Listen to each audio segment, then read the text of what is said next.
Good evening, everyone. Today is March 2nd, 2023.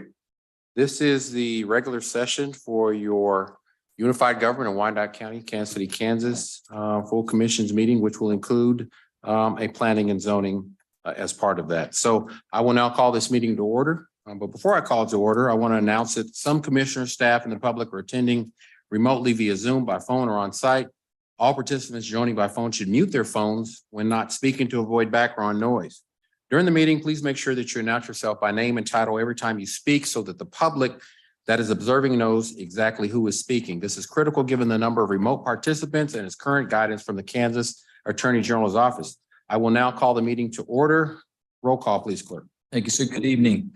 Roll call. Townsend. Here. McKiernan. Here. Ramirez. Commissioner Ramirez.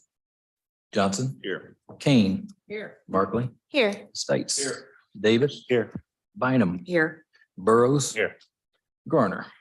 Here. Thank you. The invocation tonight is going to be given by Police Chaplain Annie Erickson. I'll ask everyone to please stand and remain standing for the Pledge of Allegiance. Would you bow your heads, please? Almighty God, we welcome your presence here this evening.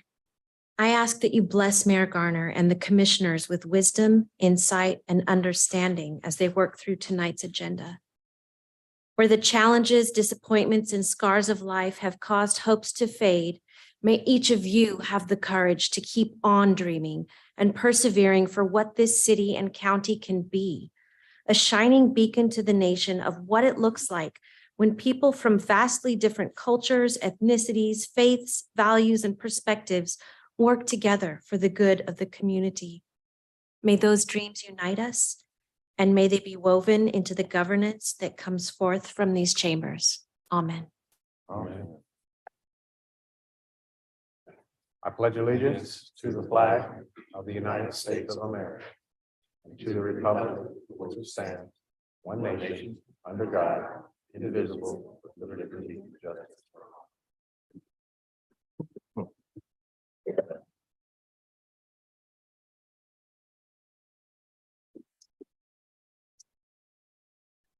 all. Thank you, Pastor. For the invocation. Thank you very much, Mayor. Jeff Harrington, Mayor of Bonner Springs, just wanted to bring you all farewell and greetings from southwest portion of Wyandotte County. Let you know that this evening I wanted to make mention of our paid professional staff fire department. We have a emergency services sales tax that supported our fire department very well. We have a ladder truck, several pumpers, brush truck, other various equipment that is professionally manned, as well as two state-of-the-art paramedic ambulances as well, advanced life support. It's an honor to be there, and that's part of the quality of life in Bonner Springs, providing these services, emergency services to our community. And they're working through that and growing very well. So greetings. Thank you, Mayor Harrington. And thank you, Pastor Erickson, for that invocation. I'll ask the clerk if there are any revisions to tonight's agenda. No revisions tonight, sir. Thank you. Tonight, we have three distinct parts to our meeting. The regular commission portion will be heard first, followed by the planning and zoning portion, and concluding with the Land Bank Board of Trustees. That takes us to the mayor's agenda. And the first item is the appointment of a permanent county administrator, where I will be seeking the consent of your Unified Government Commission. I'll ask the clerk to read. Well, before I go there, I'd just like to announce to the public that it was a long process. I made a commitment to make sure the process was timely, transparent, thorough, and inclusive. It's a process that started back in October and ended with 3 candidates being brought forward. And the decision wasn't easy, as that task force that was tasked with this national search of over 30 candidates brought forward three candidates, all of which were qualified. But the decision came to who was best qualified to meet the needs and the concerns and the challenges that face Wyandotte County today.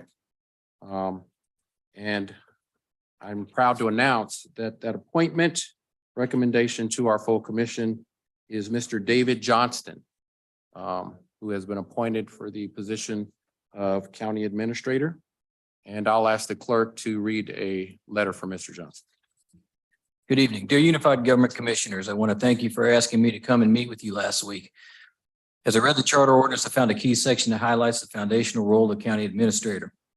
The county administrator shall be the chief administrative officer of the unified government and shall be responsible to the commission for administration of all unified government affairs placed in his or her charge by or under the authority of the commission. As it clearly stated here, this position is accountable to the entire commission. Thus, it was important for me to meet with you, the entire commission. We discussed my experience and background, and from your questions, the important issues facing Wyandotte County and Kansas City. I appreciated the respectful and comfortable setting in which aided the good 2+ hour dialogue we had. During our meeting, we both agreed that a strong partnership between the commission and the administrator is needed for a successful partnership. One of the primary responsibilities of the county administrator is to assist the commission make the best and most informed decisions to best serve the citizens. I mentioned that as a bridge from the commission to the staff, to the community stakeholders, and to the citizens. I would strive to keep all abreast through effective communication to meet this responsibility. There are great opportunities and challenges facing the unified government of Wyandotte County and Kansas City, Kansas. I picked up a can-do spirit that exists there from GovHR's recruiting brochure, from all the people I met during the selection process, and from our discussion last week. I sensed a strong community spirit that will do what is necessary for a sound and bright future. Yet again, we discussed in our meeting the importance of keeping our earning the public trust in serving the public and meeting its needs, both in the neighborhoods and in larger arenas. I found it refreshing to see the spirit and the commitment to the work for success in all fronts of public service. I enjoyed our direct conversation on important issues facing Wyandotte County, Kansas City, Kansas. I shared my experience with economic development and redevelopment. With financial management, with dealing with various social issues facing a community, with capital investment, and with employee morale and development. Additionally, I talked about my success in intergovernmental relations and in relationship building it to focus on meeting the needs of the community. From the questions you asked me, I hope you can see that I am more than able to assist you in moving Wyandotte County continually in a positive direction forward. I left our meeting last week with a stronger desire to serve as the unified government's next county administrator. My wife and I are excited to call Wyandotte County our new home. Thank you again for the invitation to meet you, the Unified Government Commission, last week. I hope our discussion gave you confidence that we can work together to meet the needs of all the citizens of Wyandotte County. Respectfully, David W. Johnston. Thank you, clerk. Again, it was a long process. It was a thorough process. And I know that we've all had time to spend with Mr. David Johnson, and he's excited on the possibility of coming to Wyandotte County. And again, it was a process that involved the selection from the task force that was really worked hard to over the course of months to get us to where we're at today. So I'd like to thank Mayor Harrington, Bill Johnson, and every member that was appointed by this commission that was on that task force that really helped guide us to getting us to where we're at today in an appointment recommendation for David Johnston. So at this time, I'll open it up for questions from our commission. I believe we have Commissioner Martha. Thanks, Mayor. I just want a little bit of clarification on where we're at as far as the contract and whether the contract is done and whether it's been read by our legal or whether that's still pending. The information you have is a data sheet on where we're at now. There is no final contract as of today, and legal has been involved in the process. Once the contract is completely reviewed for legality and to form, the chief counsel will make sure that it's disseminated to the full commission. So this may be a question for legal. Can we make a motion indicating that we approve, assuming that if there are variations from this term sheet, that it comes back to us for ratification? Yes, but that would be difficult because it is a term sheet. Is that better? That'll be a little difficult because with the term sheet, you're going to have differences and you'll have terms that are filled in. So that would almost inevitably necessitate that it come back because there would be additional items that would have to be fleshed out from a term sheet. I guess I'm not so much concerned with the fleshing out because obviously a term sheet is more of a summary.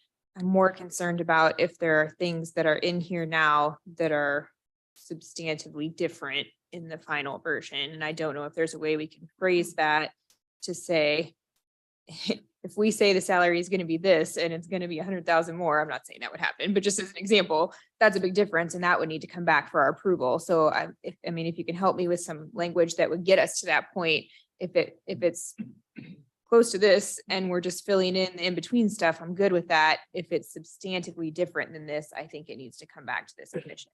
Okay, and the gray area would be in the additional terms. I mean, that might be more than fleshing out. I don't.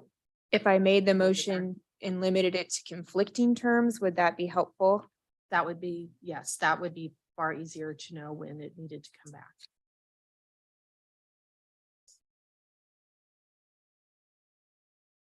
All right. I don't see any other blinking lights, Mayor, so I'll just go ahead and try a motion based on that. I would make a motion to approve the recommendation to appoint David Johnston with the understanding that if the contract results in terms that are in conflict or significantly different than the terms laid out in this term sheet, that it return to the commission for final ratification. Davis, second. Okay. Any further discussion? Seeing none, clerk roll call, please. Roll call Townsend, Aye. McKiernan, Aye. Ramirez, Aye. Johnson. Aye. Kane, Aye. Markley, Aye. Stites. Aye. Davis. Aye. Bynum, Aye. Burrows. Aye. Vote is 10-0, the motion carries. Thank you, and thank you, Commission. Thank you for everybody's involved, and congratulations to the appointment and consent by this full commission unanimously to Mr. David Johnson to be the next county administrator, which will be effective, we hope, on March 27th of this month. So thank you so much. That takes us to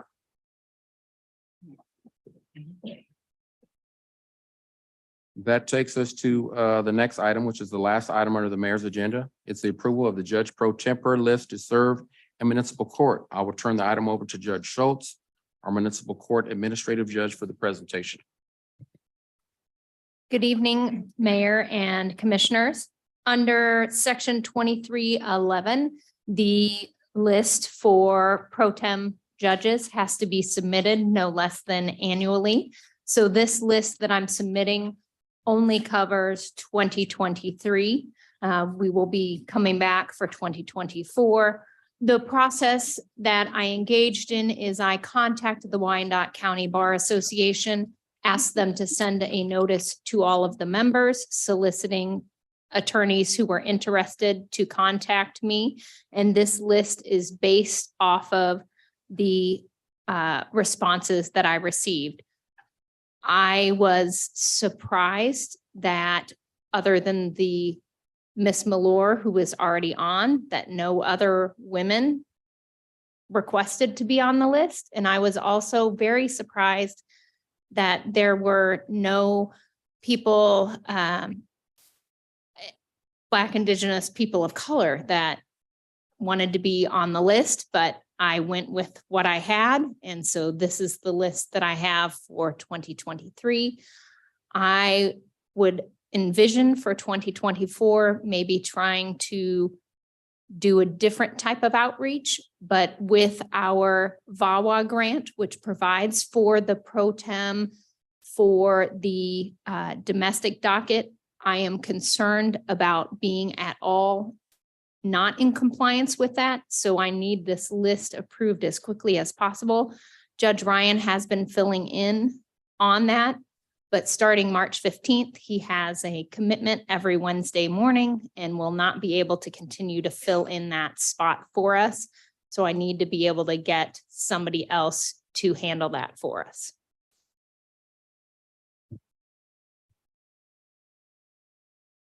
And I hope you have the list in your, We do. okay, okay.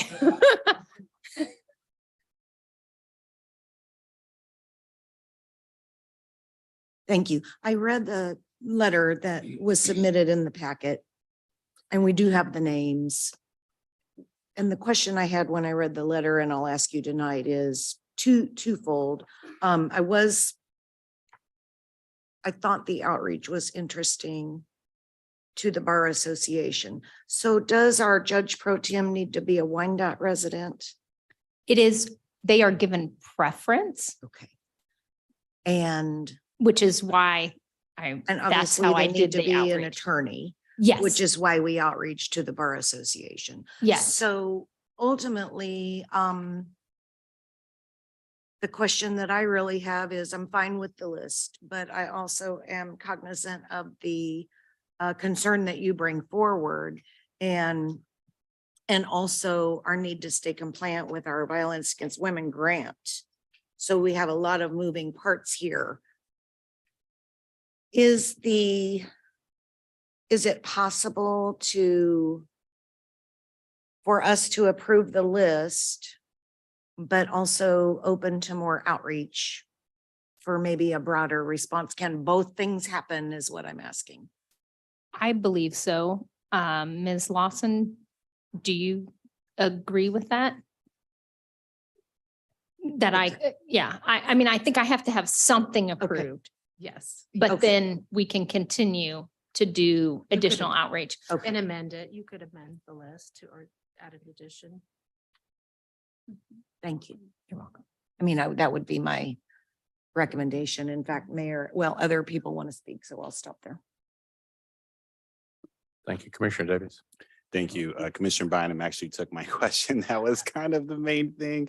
And so, yeah, maybe adding law schools, see if there's folks that are teaching law, but they could also be added. I don't know if they were considered outside of bar associations or not, just folks in academia that may live in Wyandotte County. As long as they're Sure. licensed. Yes. Yes, yes, absolutely. I think I just kind of have that general assumption that most people do, that if you're an attorney in Wyandotte County, you belong to the bar. But Sure. if you really are not practicing in the county, for example, you teach at UMKC or KU, you may not, because there is obviously a cost involved with joining the bar association. Yeah, cool. With that, I'll move to approve.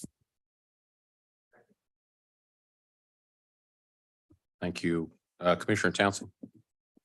Thank you, Mayor. Good evening, Judge. I did have a few questions too. When does the next outreach period begin? You mentioned for next year or? As long as the legal department does not have a problem, I would like to start quickly within the next couple of months. Okay. And the reason I asked that, I would be more than happy to share with you and anyone else who's working on that contacts to minority and women bar associations, which we contacted when we were looking for the last judicial position. That may be of help too. And I guess it's never too early to start. Another, I would really appreciate that if you would send me that list. I can get it to you tomorrow. Thank you. Thank you. With the Judge Pro Tem, this may seem an interesting question to some, but the Judge Pro Tem, need they have been an actual sitting judge before?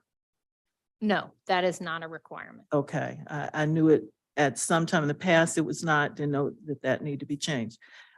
So I will be happy to give you that information tomorrow. Thank you. They cannot actively be a full-time prosecutor, but they don't have to be a sitting judge. And they can be a part-time, like maybe like I know Gardner does a part-time prosecutor, Fairway, I think does a part-time prosecutor. They can have that, but if they're a full-time prosecutor, they cannot.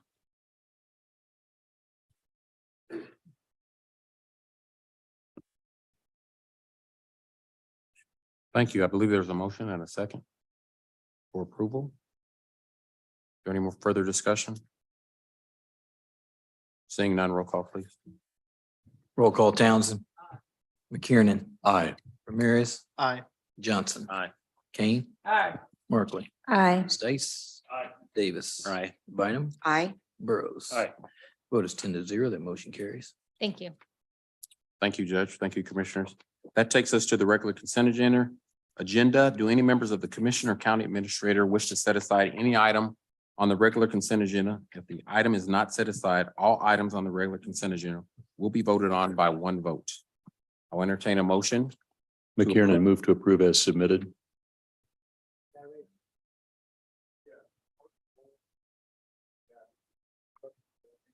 No. No. This is for the commission. Johnson, second. Okay, we have a motion and a second. Is there any discussion? Seeing none, roll call, please, clerk. Roll call Townsend. Aye. McKiernan. Aye. Ramirez. Aye. Johnson. Aye. Kane. Aye. Markley. Aye. States. Aye. Davis. Aye. Bynum. Aye. Burrows. Aye. Vote is 10-0. That motion carries.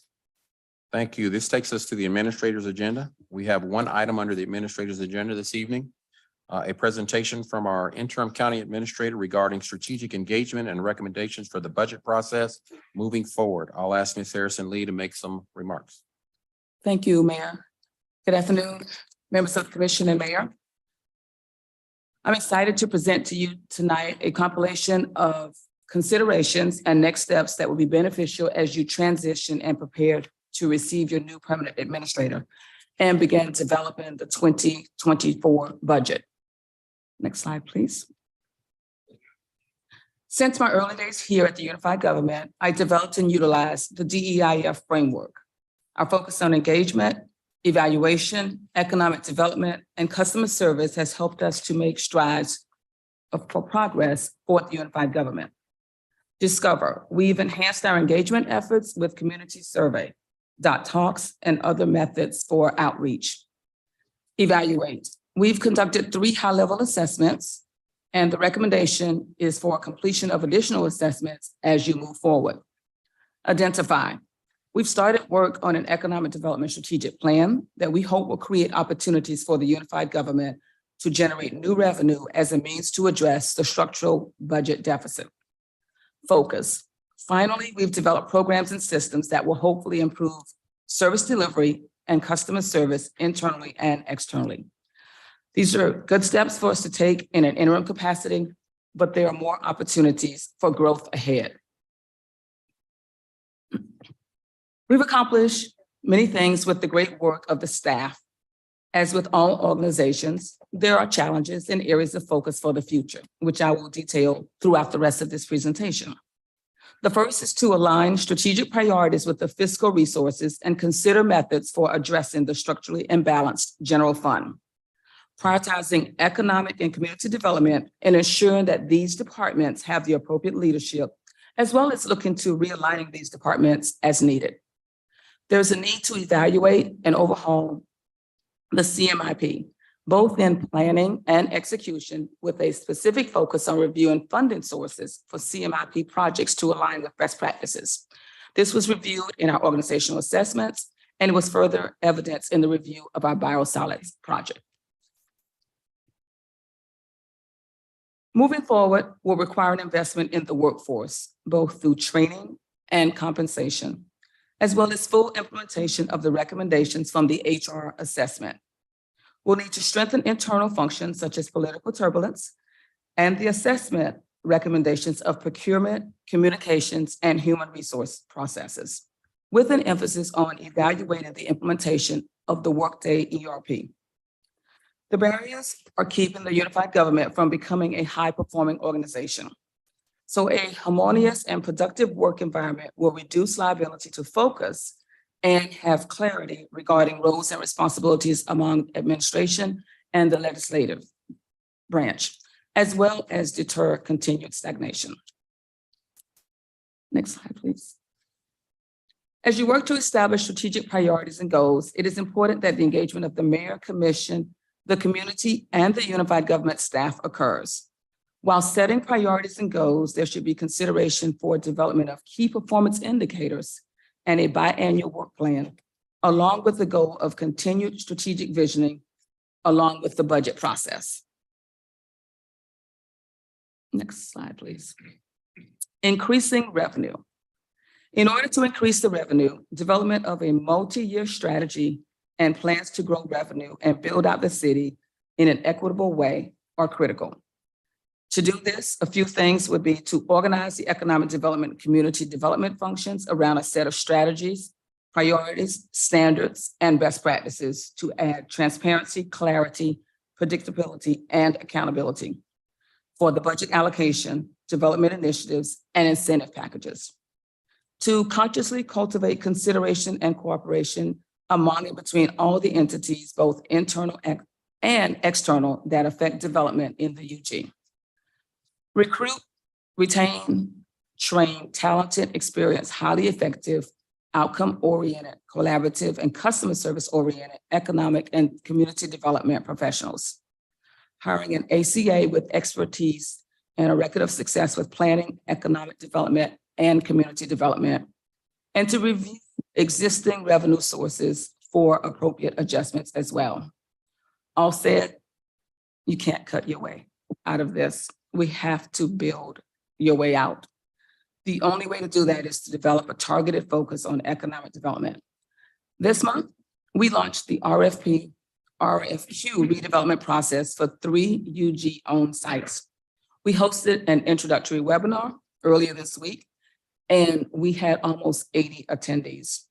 The RFQ is being crafted now and is expected to be released by the end of the month. Next slide, please. In your effort to control and reduce expenditures, the following strategies are suggested. Continue implementing the recommendations of the 3 performance audits, also considering looking into additional audits once some of the short-term and midterm recommendations have been addressed. Conducting extensive deep dive business process reviews on departments, operations in 3 categories, at least 2, maybe annually. Development programs would include, and departments would include public works, CMIP projects like biosolids, planning development review, BPU, public safety.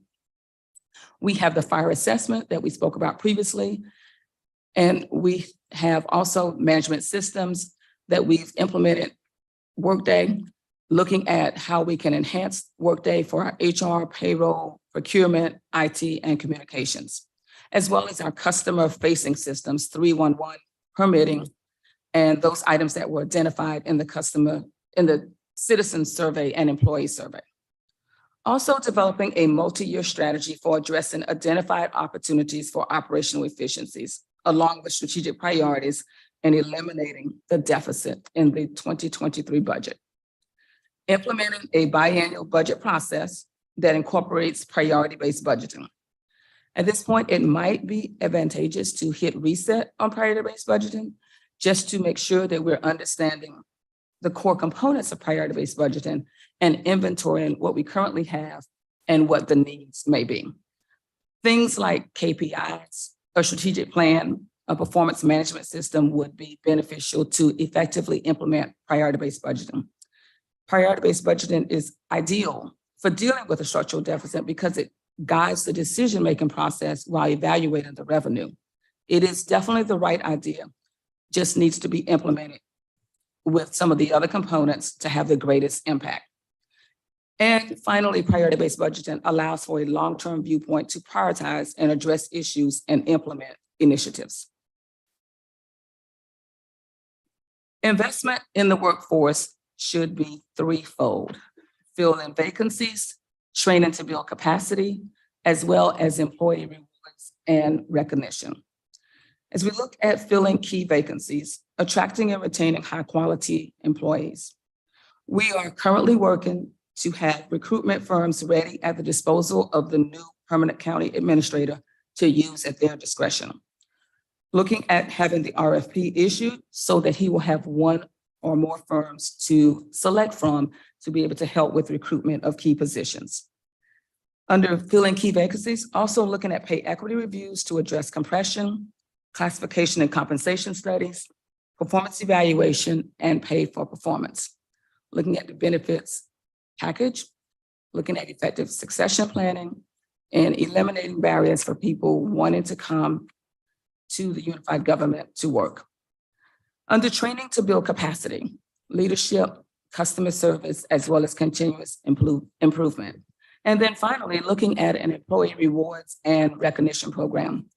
People generally don't stay in positions because of compensation, but they stay because of job satisfaction and recognition and rewards. So taking a look at rewards and recognition would be important.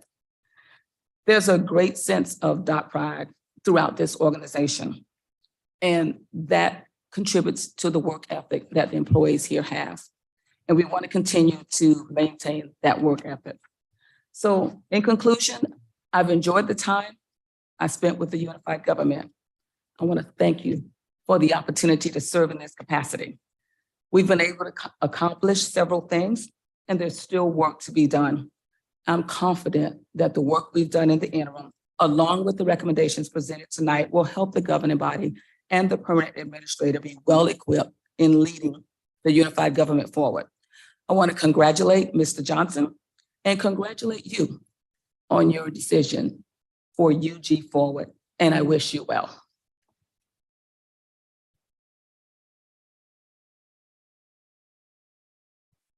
Thank you, Administrator, and thank you for your service and your commitment and the positive contributions that you've provided, not just to this unified government and this governing body, but to the great people that call Wyandotte County and Kansas City, Kansas home. So thank you for your service. We have this final. Thank you, Mayor. And Administrator Harrison Lee, I want to also say thank you for the work that you've done with us here, and the ways that you've kind of tried to push us forward with UG Forward. It is appreciated. What I'm wondering is a couple of the bullet points that you've shared with us tonight through the presentation, as much for the public as for us, if you could expand on just a couple of them for me, if you don't mind.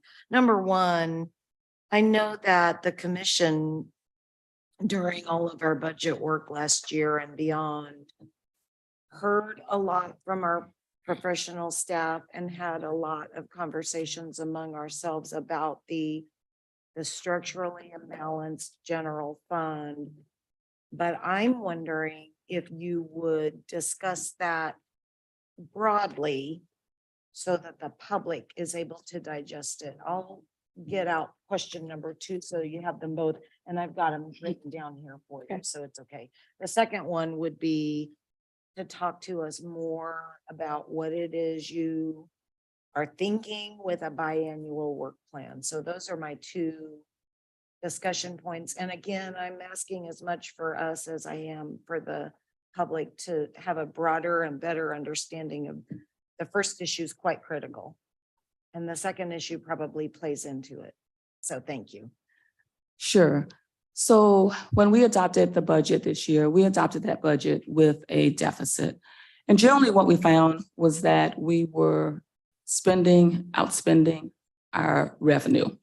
And so much like in your home, you have to really spend within the means, spend within what's coming in, or at some point, if you continue to take that revenue from savings or from reserves with the local government, you get to a point where you are no longer able to maintain stability. So the recommendation to look at a 2-year budget is an opportunity to look a little bit further down the road, an opportunity to look at planning your infrastructure needs a little bit further down the road. And it really helps you kind of look beyond just that initial year. And when you develop that budget on a 2-year basis, and you really would adopt the first year with the second year not being adopted, but you've got it set and you can make adjustments to that second year once you get to that second year, but you've at least looked at 2 years. Developing a work plan to align with those resources kind of helps keep a focus. When I facilitate, oftentimes I'll ask people, when's the last time you went to McDonald's and asked for pizza? You don't do it. They're very focused on their product and they're good at what they do. And so when you're focused on priorities and you have a long-term plan, I think it strengthens the organization and makes the organization be in a better position to be a high-performing organization. Thank you. Thank you, Commissioner. Thank you, Interim Administrator. Do any members of the commission have any other questions or comments? And just, she didn't note it, but again, outside of us recognizing Ms. Lee for the positive contributions that she's brought during her tenure, this will be her last commission meeting with this body. So I just wanted to make note of that. So thank you again. Okay, if there's no other questions from our commission, that presentation was informational only. That concludes the regular portion of tonight's meeting. We will proceed to the planning and zoning portion of tonight's commission meeting. I'll ask the clerk to read the statement required by state law governing the planning and zoning portion of our meeting, followed by the items on the planning and zoning consent agenda. Thank you, sir. Good evening, everyone. We'd like to welcome you all present to this meeting of the Unified Government Commission. Members of the commission are Mayor CEO Tyrone Garner, Commissioner Melissa Bynum, at-large District 1, Commissioner Tom Burrows, at-large District 2, Commissioner Gail Townsend, District 1, Commissioner Brian McKiernan, District 2, Commissioner Christian Ramirez, District 3, Commissioner Harold Johnson, District 4, Commissioner Mike Kane, District 5, Commissioner Angela Markley, District 6, Commissioner Chuck Stites, District 7, and Commissioner Andrew Davis, District 8. As each petition is called, all persons for or against will be given the opportunity to express their views. If this is the first time that a particular petition has been before the commission has three options. Option 1, it can approve the recommendation of the planning commission with 6 votes. 2, it can override the planning commission's recommendation, but it would take 8 votes to override. 3, it can return the matter to the planning commission for further consideration together with a statement specifying the reasons for the referral back to the planning commission. The consent agenda is the first part of the planning and zoning agenda. Items on the consent agenda have received a unanimous vote, a recommendation by the planning commission. Unless there is a request to set aside an item for the consent agenda by the applicant, a member of the public, the Unified Government Commission, or others, then the planning commission's recommendation on all of the items on the consent agenda will be adopted by the Unified Government Commission at one time. I will read the list of agenda items on the consent agenda, and when I have completed the list, the mayor will ask if there are any requests to set aside items from the consent agenda. This is your time to come to the microphone and provide the agenda item to be set aside if you do not agree with the planning commission's recommendation. If you are joining us virtually, this is a time to raise your hand, and once acknowledged, provide the agenda item to be set aside. If you contacted the UG clerk's office, that item will be set aside by the UG clerk on your behalf. If an item is set aside, the matter will be discussed and voted upon separately. All items not set aside will be approved with the planning commission's recommendation. Most of the petitions before the commission tonight might be determined by a simple majority vote. However, if a protesting property owners representing 20% of the land area within 200 feet of the area in question have signed and filed a protest petition, at least 9 votes by the commission will be required to approve the change in zone petition. A valid protest petition was filed in the clerk's office protesting SP 2022-113 Lynn Beaver to operate an event space at 2651 South 24th Street. The petition represented 34.76% of the property owners. We appreciate the attendance of those people here this evening, and we recognize the importance of each petition. We would, however, remind you that there are a number of items on the agenda, and we would appreciate your efforts to make your remarks as concise as possible. We ask that anyone with a cell phone, please turn them off or switch them to non-audio so you will not disturb the meeting. If joining us virtually by phone, we ask that you mute your phone when not speaking to avoid background noise so you will not disturb the meeting. Once the petitioners make their presentation, anyone for or against will be allowed maximum 3 minutes to state their views. As you come to the microphone, please state your name and city for the record if attending in person. This is your time to raise your hand if you're joining virtually. When your name is called, please state your name and city for the record as well. The mayor and commission are required to disclose contacts with proponents or opponents of any item on the planning and zoning agenda. At this time, does any member of the commission wish to disclose any contact with proponents or opponents on any item on tonight's agenda? Commissioner Markley. Thanks, Mayor. I've had contact with opponents of the first item on the non-consent agenda, SP 2022-113. Thank you. Commissioner Bynum.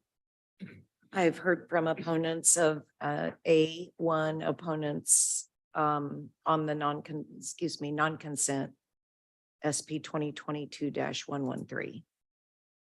Thank you, Commissioner Davis. I've heard from opponents of SP 2022-123. Thank you, Commissioner King. Thank you, Mayor. I've had contact with SP 2022-113 and another contact at SP 2022-081. Thank you. Thank you, Commissioner Burrows. Thanks. Thank you, Mayor. A1 of the non-consent agenda, both proponent and opponents. Thank you, Commissioner Stites. Proponents of SP 2022-081. Thank you, Commissioner McKiernan. Opponents of SP 2022-113. Thank you. I will now read the items on the consent agenda. Planning and zoning consent agenda. A, change of zone applications. COZ 2022-047, Austin Thompson with Atlas Land Consulting, change of zone from R1 Single Family District to AG Agricultural District for agricultural purposes at 4601 Gibbs Road, recommended for approval. COZ 2022-052, Mark Wolf with Homes Rehab LLC, change of zone from R1 Single Family District to R2 Two Family District for a duplex at 4547 Melody Lane, recommended for approval. Special use permit applications, SP 2022-081, Paula Westerfield Wallace, special use permit to operate a dog kennel at 1222200 Donahue Road, recommended for approval for 2 years. SP 2022-090, Riyadh Baghdadi with RB Architecture and Engineering, special use permit for the expansion of an automobile and heavy truck salvage yard at 919 South 26th Street, recommended for approval for 2 years. SP 2022-116, Bill Richard with Rothwell Construction, special use permit to operate a fleet maintenance facility for Frito-Lay at 1105 South 5th Street, recommended for approval for 2 years. SP 2022-118, Ryan Stoops, renewal of a special use permit to operate a short-term rental at 3151 West 45th Avenue, recommended for approval for 2 years. SP 2022-119, Alex Elliott with Atlas Land Consulting, special use permit for dirt removal from 10702 Donahue Road, recommended for approval for 2 years. SP 2022-123, Amelia Atiriano with Family Fit, special use permit for an event space at 1957 North 63rd Drive, recommended for approval for 1 year. Master plan applications, MPL 2022-029, Josh Burline with 4J Enterprises LLC, master plan amendment for low density residential and to neighborhood commercial to expand the operation of a speech therapy clinic at 8247 Leavenworth Road, recommended for approval. Plan review applications, PR 2022-052, Eric Gentry with Victory Jeep, preliminary and final plan review for Victory Jeep at 1701 North 100th Terrace, recommended for approval. Miscellaneous ordinances, 1, an ordinance rezoning property at 1218 Kansas Avenue from R2 B to Family District to CP1 Plan Limited District, recommended for approval. 2, an ordinance rezoning property at 1401 Merriam Lane from C3 Commercial and M2 General Industrial District to CP3 Plan Commercial District, recommended for approval. 3, an ordinance rezoning property at 4810 State Avenue from CP1 Plan Limited Business District to CP2 Planned General Business District, recommended for approval. 4, an ordinance rezoning property at 810 North 6th Street from C0 non-retail business to district to CD district business district, recommended for approval. Number 5, an ordinance rezoning property at 1223 Meadowlark Lane from CPO Planned Non-Retail Business District to BP Planned Business Park District, recommended for approval. 6, an ordinance rezoning property at 11787 American Royal Way from CP2 Planned General Business District to AG Agricultural District, recommended for approval. 7, an ordinance rezoning property at 2300 North 113th Terrace and 2302 North 113th Place from RP3 Planned Townhouse and RP4 Planned Garden Apartment Districts to RP5 Planned Apartment District, recommended for approval. 8, an ordinance vacating a utility easement at 324 and 328 North 64th Terrace, recommended for approval. Number 9, an ordinance authorizing a special use permit for the temporary use of land to stockpile and process concrete materials at 7241 Call Drive, recommended for approval. 10, an ordinance authorizing a special use permit for a privately owned playground at 2515 North 17th Street, recommended for approval. 11, An ordinance authorizing a special use permit for the operation of an automotive body shop at 3141 and 3151 Fiberglass Road. Recommended for approval. 12, an ordinance authorizing a special use permit to keep a storage container to store construction materials at 5841 Swartz Road. Recommended for approval. 13, an ordinance authorizing a special use permit for the continuation of light auto repair and general maintenance of commercial vehicles in a storage container for the KCK Housing Authority at 1300 Meadowlark Lane. Recommended for approval. 14, an ordinance authorizing a special use permit for the operation of a truck terminal with heavy truck maintenance and repair at 5010 Speaker Road. Recommended for approval.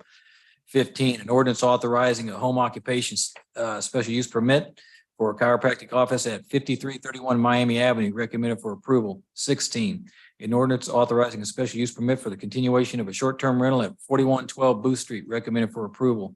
And 17, an ordinance authorizing a special use permit to operate a sand dredging pit and sand processing and future restoration along the Missouri River at 4403 North 42nd Street. Recommended for approval. That represents all the items on tonight's consent agenda, sir. Thank you, clerk. Do any members of the commission, the county administrator, or the public wish to set aside any item on the planning and zoning consent agenda? Mr. Mayor, staff would like to request that plan review PR 2022-052 Eric Gentry with Victory Jeep be removed from the consent agenda. Thank you. Before I go, any item that is not set aside, all items on the planning and zoning consent agenda will be voted on by one vote to follow recommendation of the planning commission. We've already had one set aside by Mr. Hand. I'll ask if anyone in attendance would like to set aside an item. If so, please come to the podium, state your name and city for the record and the agenda item to be set aside. Yeah, it's Mark Wolf with Home Rehab LLC regarding 4547 Melody Lane. I'd like to be set aside, please.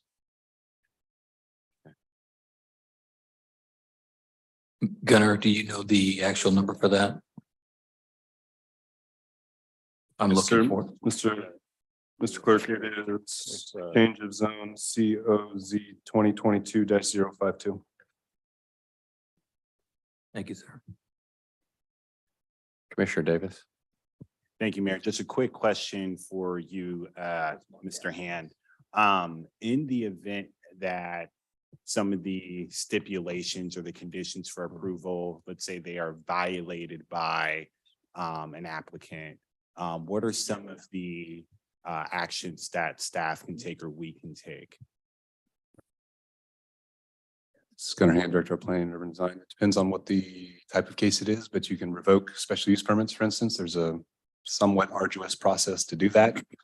And then otherwise, all conditions of approval have to be met, or we can issue a notice of violation and move forward with the administrative citation process until that is corrected or rectified in some way. Okay, I just wanted to make sure there was some teeth to it. Okay, thank you. I'll move to approve the consent agenda for planning and zoning. Okay. Is there anyone else in attendance that would like an item set aside? Clerk, is there anyone joining us virtually that has a set aside? Seeing none. Okay. I have a motion for approval of the planning and zoning consent agenda, excluding the set asides. McKiernan, second the motion.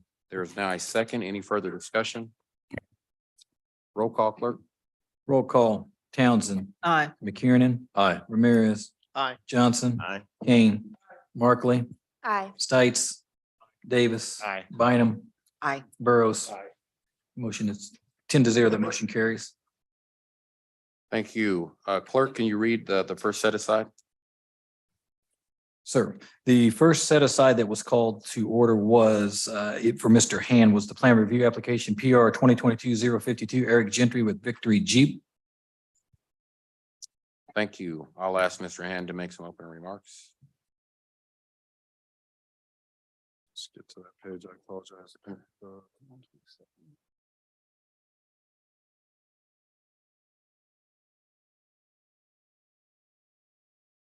Thank you, Mr. Mayor. Gunnar Hand, Director of Planning and Urban Design. During the City Planning Commission for this case, the applicant, for one reason or another, did not speak up during the meeting, and he wanted to request a deviation from the commercial design guidelines as well as the Auto Plaza, Legends Auto Plaza design guidelines. As such, staff would recommend that the Board of Commissioners send it back to the Planning Commission for their March 13th agenda. for review and reconsideration. Thank you, Mr. Rand. I'll ask the applicant or representative to present their application.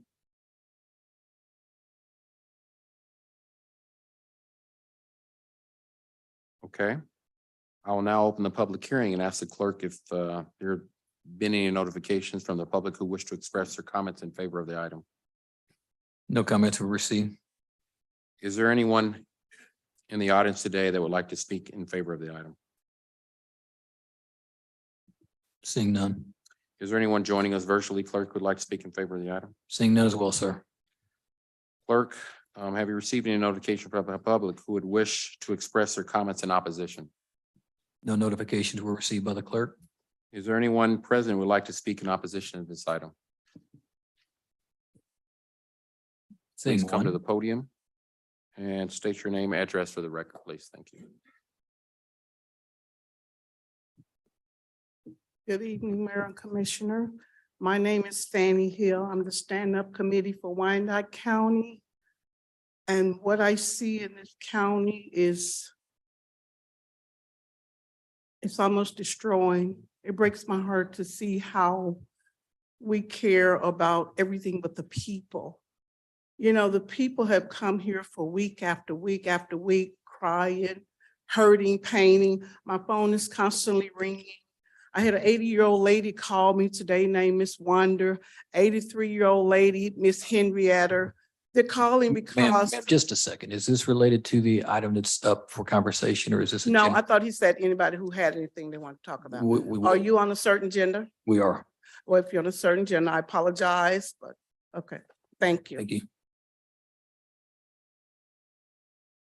Okay. Is there anyone present who would like to speak in opposition of this particular item that has been brought before us? Okay.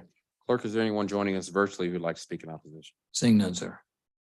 I'll now close the public hearing. Would the petitioner like to make some closing remarks?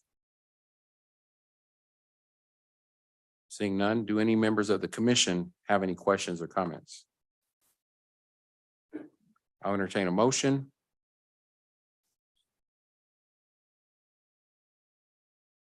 Is there a motion? Commissioner Stites. Yeah, Stites, I make a motion that we accept staff's recommendation to send it back to planning and zoning next meeting. Kane, second. I have a motion and a second. Is there any further discussion? Seeing none, roll call, please, clerk. Roll call. Townsend, Aye. McKiernan. Aye. Ramirez, Aye. Johnson. Aye. Kane, Markley, Aye. Stites, Davis, Aye. Bynum, Aye. Burrows. Aye. Vote is 10-0. That motion carries. Clerk, did we have a second item that was a set aside? So the second item was a change of zone application, COZ 2022-052, Mark Wolf with Homes Rehab LLC.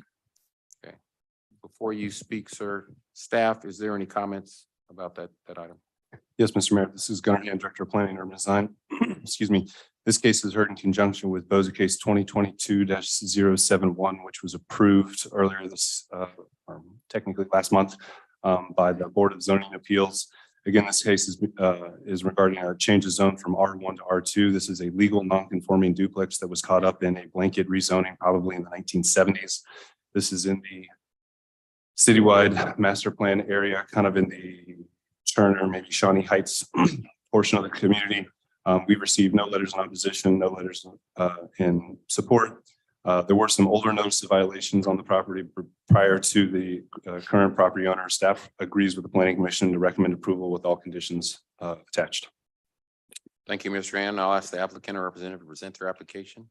Please state your name, address for the record. Mark Wolf with Home Rehab LLC, address 8101 College Boulevard, Suite 100. I purchased this property with the intent to remodel it, spend about $125,000. It's in extremely bad shape.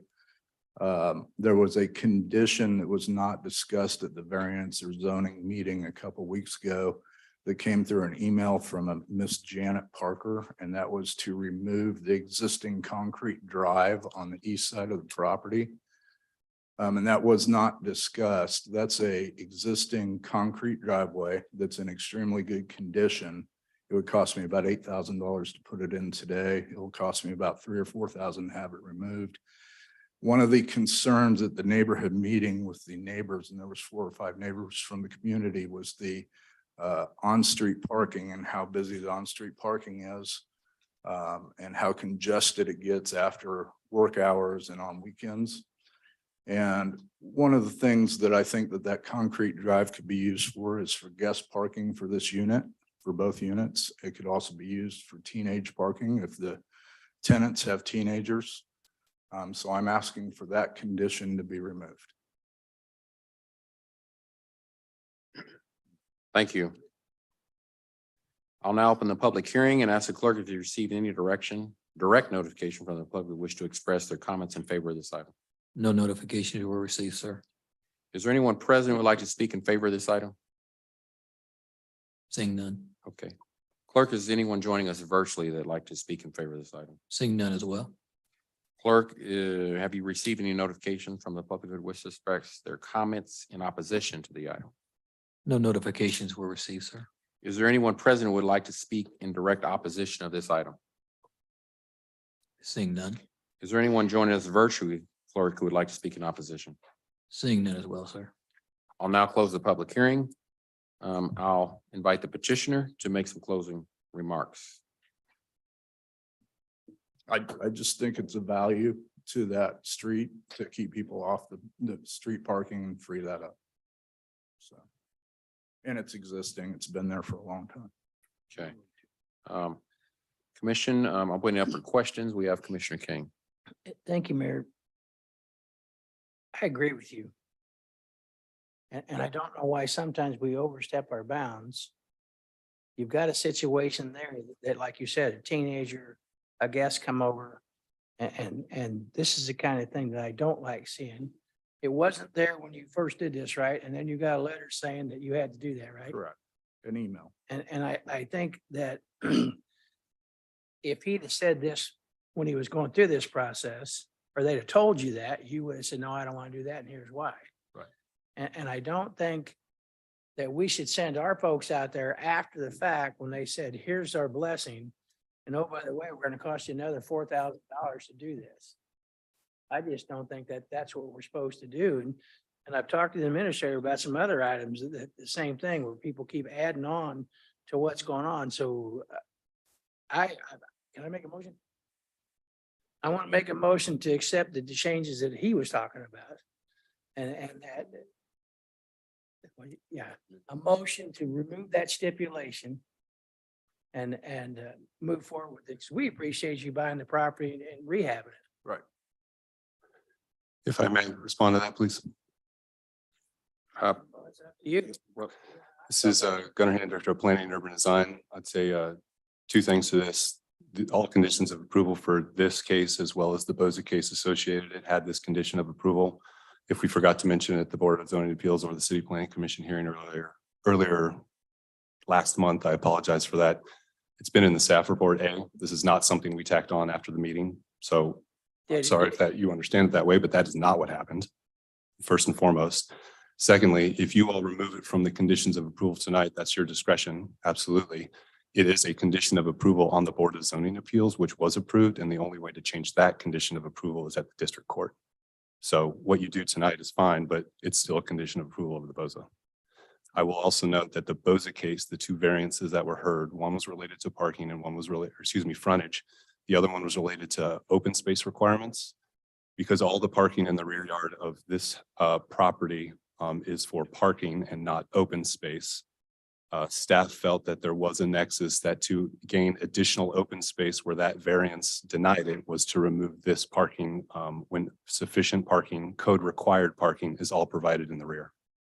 yeah, but you bought that property as is, right? With that in the driveway already there, right? I did. Yes.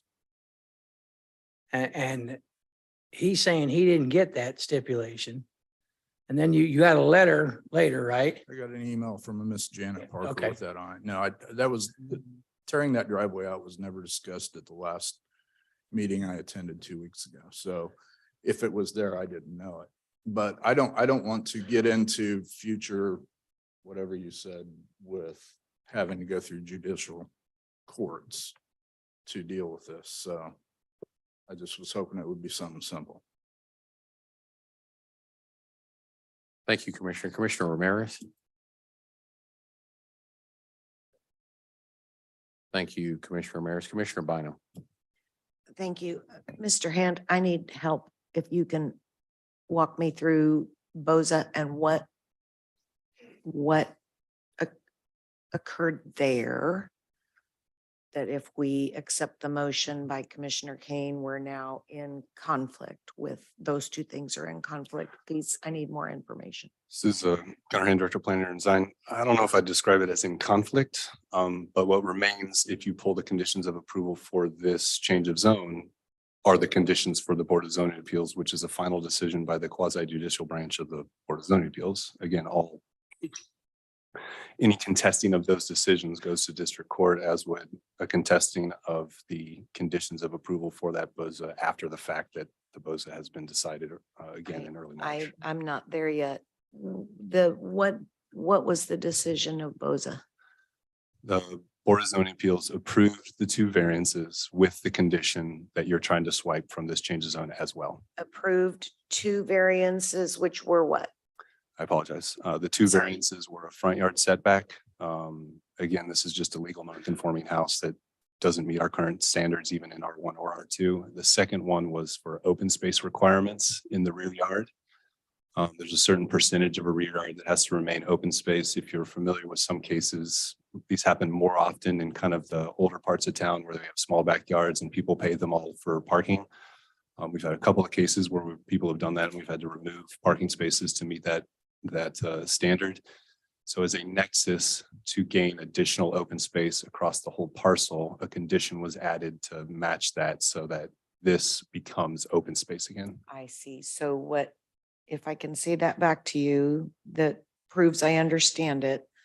The removal of the concrete driveway on the east side that's being requested would then not comply with the open space variance that was granted.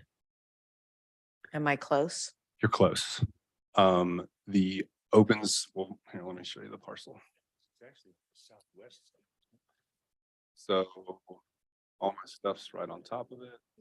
All right, so it's the odds parcel because it's at the turn of a road. So it's basically shaped like a triangle. So there is kind of just a front yard and just a backyard. The side yards are a little constrained, right? So the rear yard, the code requires a certain amount of open space in the rear yard, of which there is no open space provided because it is entirely paved for parking. Okay. And so as a condition, staff felt to balance out the site in totality, that if we remove this parking in the front, we would have that addition of open space to counteract the no open space in the rear. So if you look at the site as in totality, we get close, we're still under the required open space. But again, it's because the code breaks it up between front and rear yard. You don't really ever get to the point where you don't need a variance anymore. But again, the nexus is there. If there's no open space in the backyard, then we can increase open space in the front yard. That was the intent of the condition of approval. Okay. And Commissioner McKiernan has pulled up a really good visual of the triangle of concrete in the back. And so that would stay, and then the little driveway, if you will, is what you're requesting to remove. Correct. I would also add that there aren't any other duplexes with a front entering driveway like this. This is an additional parking, let's call it lot on the parcel. All the other ones pretty much only have one place to do their parking in the rear. So it's also counter to what would the neighborhood character be. All right. All I need is one more time. In what way would us allowing the driveway part to stay put cause a need to go to district court? So when cases come to us with both some land entitlement for the planning commission and some other variance, again, it's the same people, it's two distinct bodies. We sort of for lack of a better term, cross-pollinate conditions of approval on both. We've done that in many different ways and we finally worked through the right way to do it. And so for this case, that condition of approval exists both at the variance on the variance case as well as this change of zone. So to remove the condition of the change of zone only removes it from one approval. To remove or change a condition of approval of an already approved variance has to be resolved at district court. Unless there's a significant change with the project, which I'm not seeing how we could get there, we cannot rehear the variance case.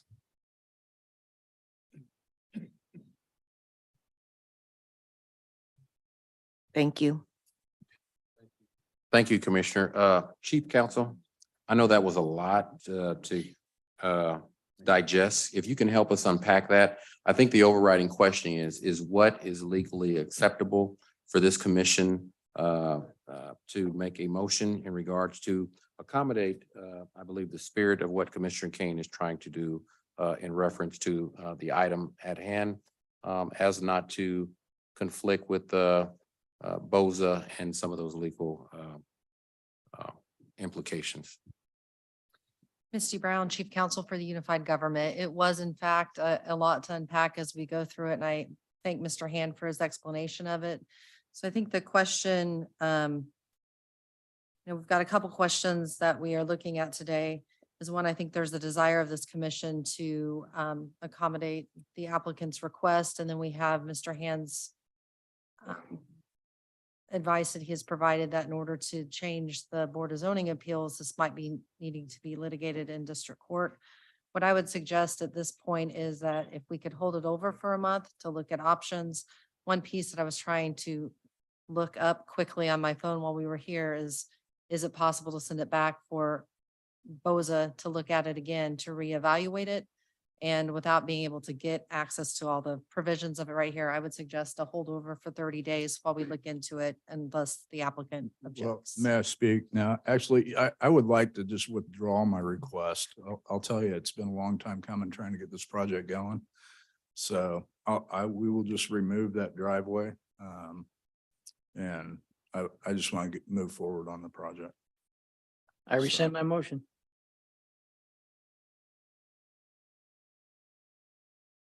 Commissioner, thank you, Commissioner Bynum. Commissioner Stites. Well, you rescind, the motion and you're gonna tear it out, but I don't know why we're making it harder on people to spend money in our county.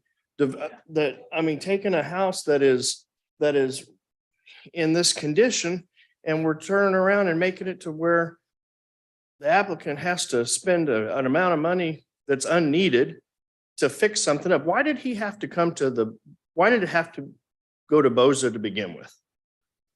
What's that reason? I'm not even sure. This is Gunnar Hand, Director of Planning and Urban Design. Two things. This property was zoned, is currently zoned R1. In order to acquire, again, the applicant needed it to be rezoned to R2 to meet current standards. The R2 standards were not met based on that legal nonconformance. And so to go and do the change of zone, we need to also do these two variances. So what's the difference in R1 and R2? What did you need that made it need to go to R2? R2 is a multi. It's a duplex. It's a duplex. So wasn't it a duplex when you bought it? It would have been converted at some point, but I think there's about 7 or 8 of those properties in a row that are zoned R1 improperly. So we zoned them wrong, but yet we're gonna force you to spend money to get rid of off-street parking, which is an issue. I wish you would, I don't gotta be careful what I say here, but you made your decision and I just hope that this doesn't come in front of us in something like this again. And that any applicant that is made in the very beginning is made clear before they get all the way down to this portion and find out that they got to do something different. Thanks. And I'm sorry. All right. Thank you, guys.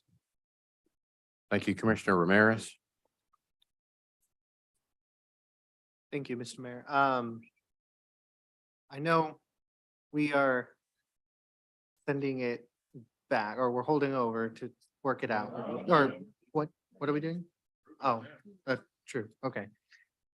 Then I guess my question, it doesn't need it. I was just gonna ask, never mind, yeah. If we're just gonna approve it, then I can not answer my question. Okay, thank you, Commissioner McKiernan. Thank you. Gunnar, I just want to understand something here. So this is currently zoned R1, wants to zone to R2. My understanding would be from that is that this house was probably originally built as single family and at some point in history has been divided. Would that be correct? That's incorrect. It was a duplex and it was inappropriately blanket zoned. in the past. Inappropriately zoned. So, okay, you earlier said sometime in the 70s when we decided R1 was the way to go. We have several of these legal non-conforming uses right here, right around City Hall, Correct. through the same down zoning process that occurred in the 70s. So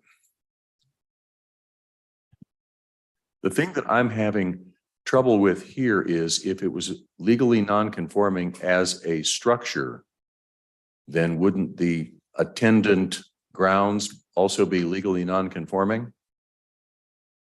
To get it back to R2 status, or to get it back to be a duplex after it had already been converted to single family, required a change of zone to get to where he wanted the project to be. So he lost his legal nonconformance. So this was a duplex that had been converted to single family. The problem that we have is not related to this case. This is a symptom, not the problem. The problem is we have been doing planning in this community for decades the wrong way. Okay. All right. I've Very been a much. chief for 3 years. I'm doing my best to correct these. This is the work that I talk about when I talk to you all as we do area plans and the need to update our zoning code. Yes. Thank you, Mr. Hand.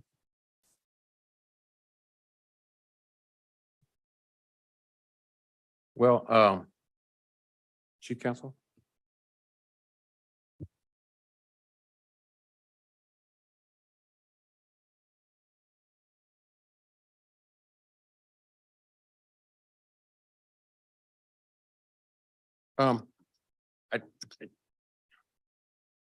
I I know that our commission and a lot of folks in this community and myself, economic development and revitalization of our community is a huge priority when you're talking about expanding our tax base, bringing in good services, amenities. When we have good, hardworking residents that want to call Wyandotte County home, we penalize them for things that, for decisions that they had no control over. At some point, we need to start using our discretion responsibly and not penalize people that want to call Wyandotte County home for mistakes that weren't caused by any actions of their own. And I think there is a vacuum of that throughout this unified government. And I just think we need to do a better job nitpicking the bureaucracy that I've heard a lot of developers and people that are trying to redo properties have to face. I've said it again, and I don't mind saying it. It's unacceptable. And in a lot of people's minds that I've talked to, it's shameful how we do residents here in Wyandotte County. People do not have the ability to conform to a lot of the, in my opinion, unreasonable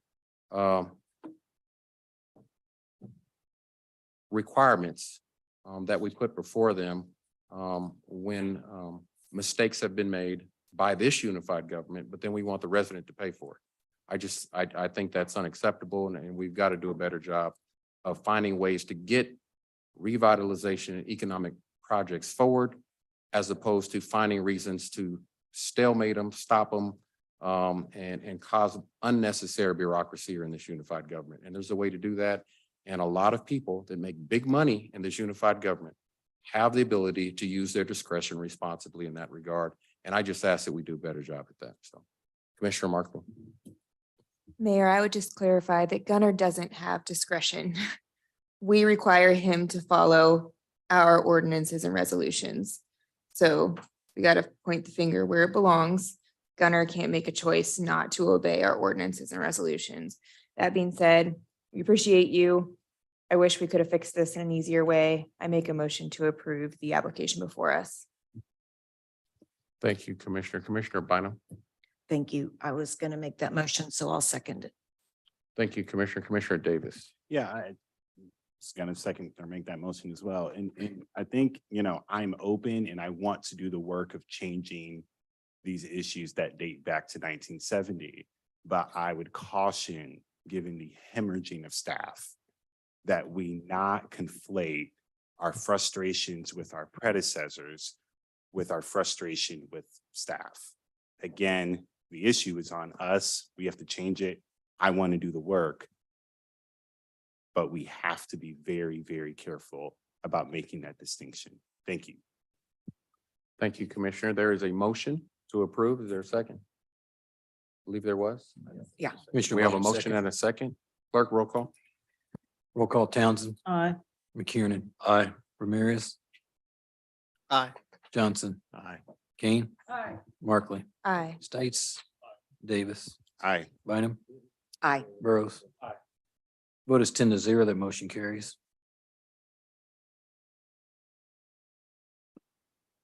Thank you. Next is our planning and zoning consent agenda. Non-consent, sir. I'm sorry, non-consent. Clerk, can you read that first item? Yes, sir. SP 2022-113 Lynn Beaver, special use permit to operate an event space at 2651 South 34th Street. Recommended for approval for 1 year.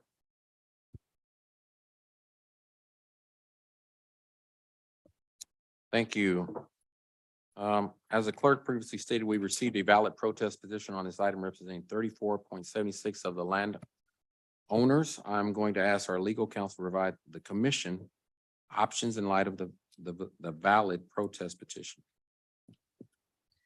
Misty Brown, Chief Counsel. So with a valid protest petition in place, in order to approve the project, it would take 9 votes, or you could vote to overturn the recommendation with 8. Thank you, counsel. I'll ask staff to make some opening remarks. Thank you, Mr. Mayor. This is Gunnar Hand, Director of Planning and Urban Design. This case was continued by the applicant at last month's meeting. As noted previously, there is a valid protest petition. The applicant in the last month has conducted a noise study, which I think they will address in their comments later this evening. Again, this is for an event space at an existing farmstead. It's in the citywide master plan in the Shawnee Heights neighborhood. We've received no letters of support. There has been opposition to this case. No notices of violation. Staff agrees with the Planning Commission to recommend approval for 1 year with conditions attached. Thank you, Mr. Han. I'll ask the applicant or representative to present the petition. Or the application, I'm sorry. Members of the City Commission, mayor, staff, and fellow residents. Bill Hutton, 509 Armstrong Avenue, Kansas City, Kansas. On behalf of my clients, Lynn and John Bieber, who are the owners of the property on South 34th Street. What you have before you is a request to operate an event space on the 9.59 acres at South 34th Street. So here, really, and I'm gonna keep this short, folks. Really what I have before you is what questions I would have. Number one, what type of event space are we talking about? What is the history of this property? And third, what about noise? The acoustical sound study, I have made sure I've given you hard copies of that.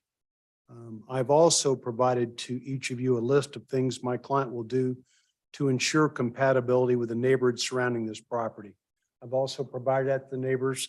We have had a neighborhood meeting. I have talked with these folks.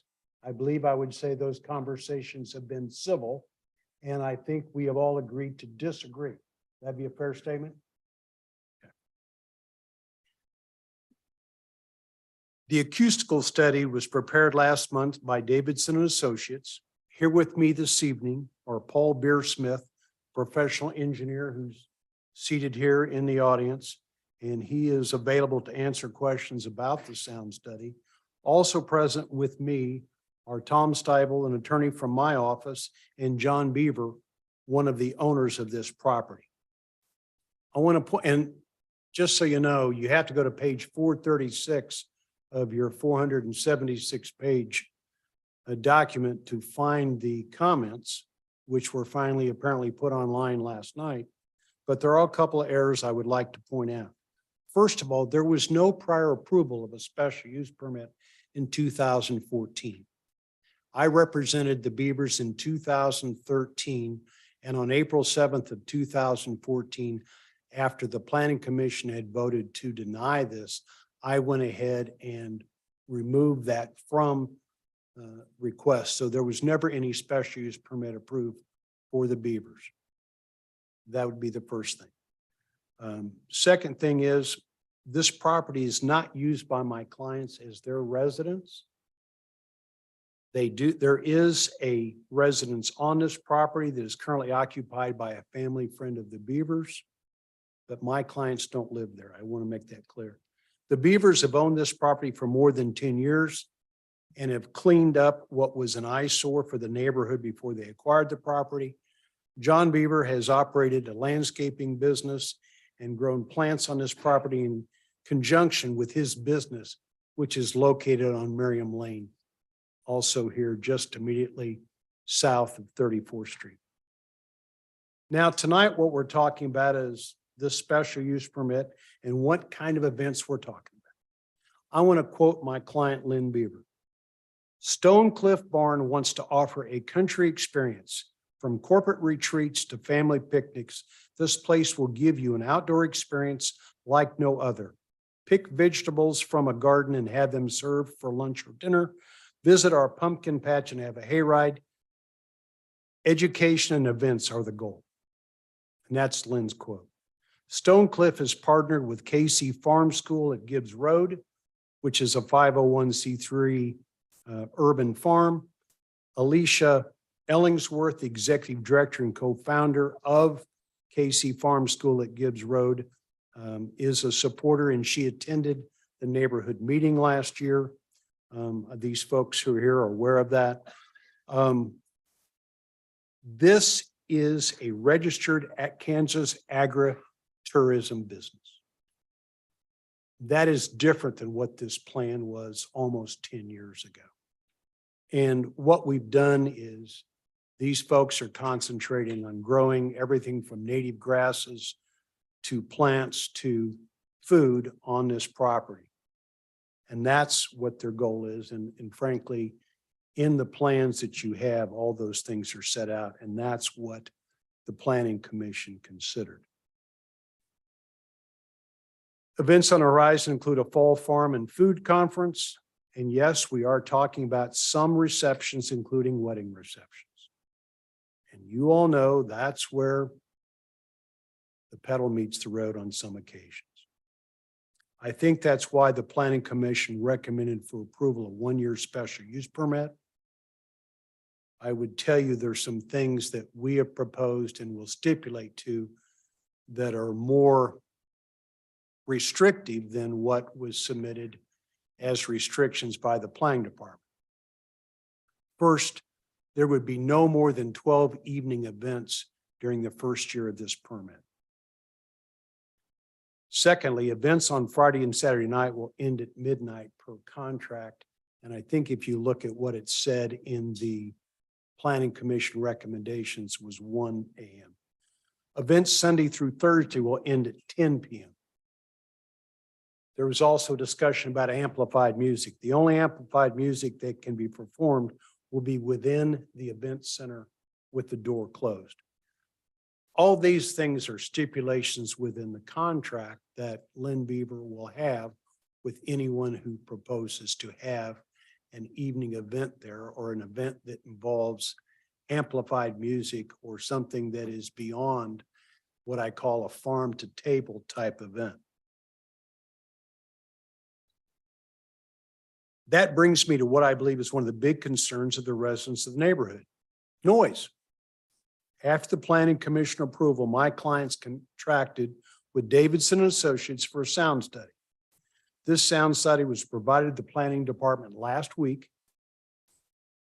They could not include it in the packet, so I provided copies of that to you tonight and also gave a thumb drive of that. I think it's the thumb drive. Or provided that because it wasn't in the packet. The results of that study performed last month measured decibel levels in the 80 to 85 decibel range from the sound system that exists within the building. That's beyond the max of what that sound system will do. The conclusion was that with the existing sound system above maximum level playing within the event space, there was little of any impact on the existing outdoor ambient sound levels already occurring on or about the perimeter of the property. Got to remember, this is a almost 10-acre piece of property. This barn is not a non-insulated barn. This barn is finished on the inside, and the doors are not barn doors anymore.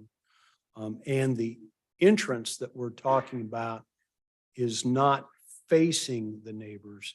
And actually the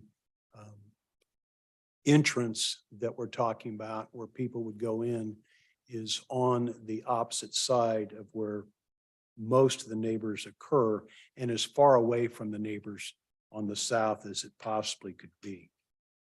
The sound study was performed with the east doors open and closed to provide a worst case scenario. Like I said, I have Paul here from Davis and Associates to answer any questions you or these folks have. I provided this today because I did not realize it was not included in the packet till today, because I did not see the packet until today, what had been submitted, which should have been, in my estimation, available on Monday. So I contacted one of the neighbors and said, I am emailing this to you. Please accept my apologies for not getting this earlier, because I was unaware it was not there available for you. Like I said, Paul, answer any questions you have. I'm also open for questions. And what I am asking on behalf of the Beavers is for you to follow the Planning Commission recommendations and the additional restrictions that I have proposed to you and approves this special use permit, subject to all stipulations for 1 year. Thank you. Okay. Thank you, Mr. Hutton. And if you'll just stay I'll stay close there on the, just have a seat on the front row. And we're going to open the public hearing on the item and ask the clerk if we have notifications from the public who want to express their Madam Pro comments in Tem, no favor. comments were received. Thank you very much. Is there anyone present who would like to speak in favor of the item? And if so, come forward to the podium and give us your name and address for the record. And you'll be given 3 minutes. Seeing none. Thank you. And clerk, no one virtually? Seeing none online as well. Okay, thank you very much. And we will ask if anyone is present that would like to speak in opposition to the item. And if so, come to the front and step to the podium and give your name and address for the record, and you'll have 3 minutes. Anyone who is present wishing to speak in opposition to the item, now is the time to make your way to the front. And you will have 3 minutes. Please give name and address for the record. Thank you. My name is Hannah Monington. I live at 3211 Forest Avenue. He's going to pull up a thumb drive that's got a few pictures. Thank you very much, commissioners, for your time. I really appreciate it. I just wanted to say that the residents chose this neighborhood. Many of them have lived there for more than 2 decades. They chose it with the understanding that it was a quiet residential area and not a commercial one. While I recognize that this petition is not asking to change the zoning, essentially the zoning will be changed because there will be commercial events happening. It will allow an event center, which is essentially a business, to be operated among single-family homes, bringing commercial traffic and noise into our quiet neighborhood. I don't believe it aligns with the best interests of the investments already made by homeowners. Neither does it benefit the potential future resale value of the homeowners in this neighborhood. You'll see here a picture that's a screenshot from a wedding that took place at Stonecliff in 2017. And if you can advance to the next slide, please. These are photos from the Beaver's daughter's wedding, which obviously it's a family gathering and we have absolutely no problem with them using it for that. It just gives a picture of what could potentially look like events in the future. And if you could advance to the next slide. These are some photos from Forest Avenue with some road conditions, just so you can see that the roads have already kind of deteriorated. If you could advance to the next slide as well. Thank you.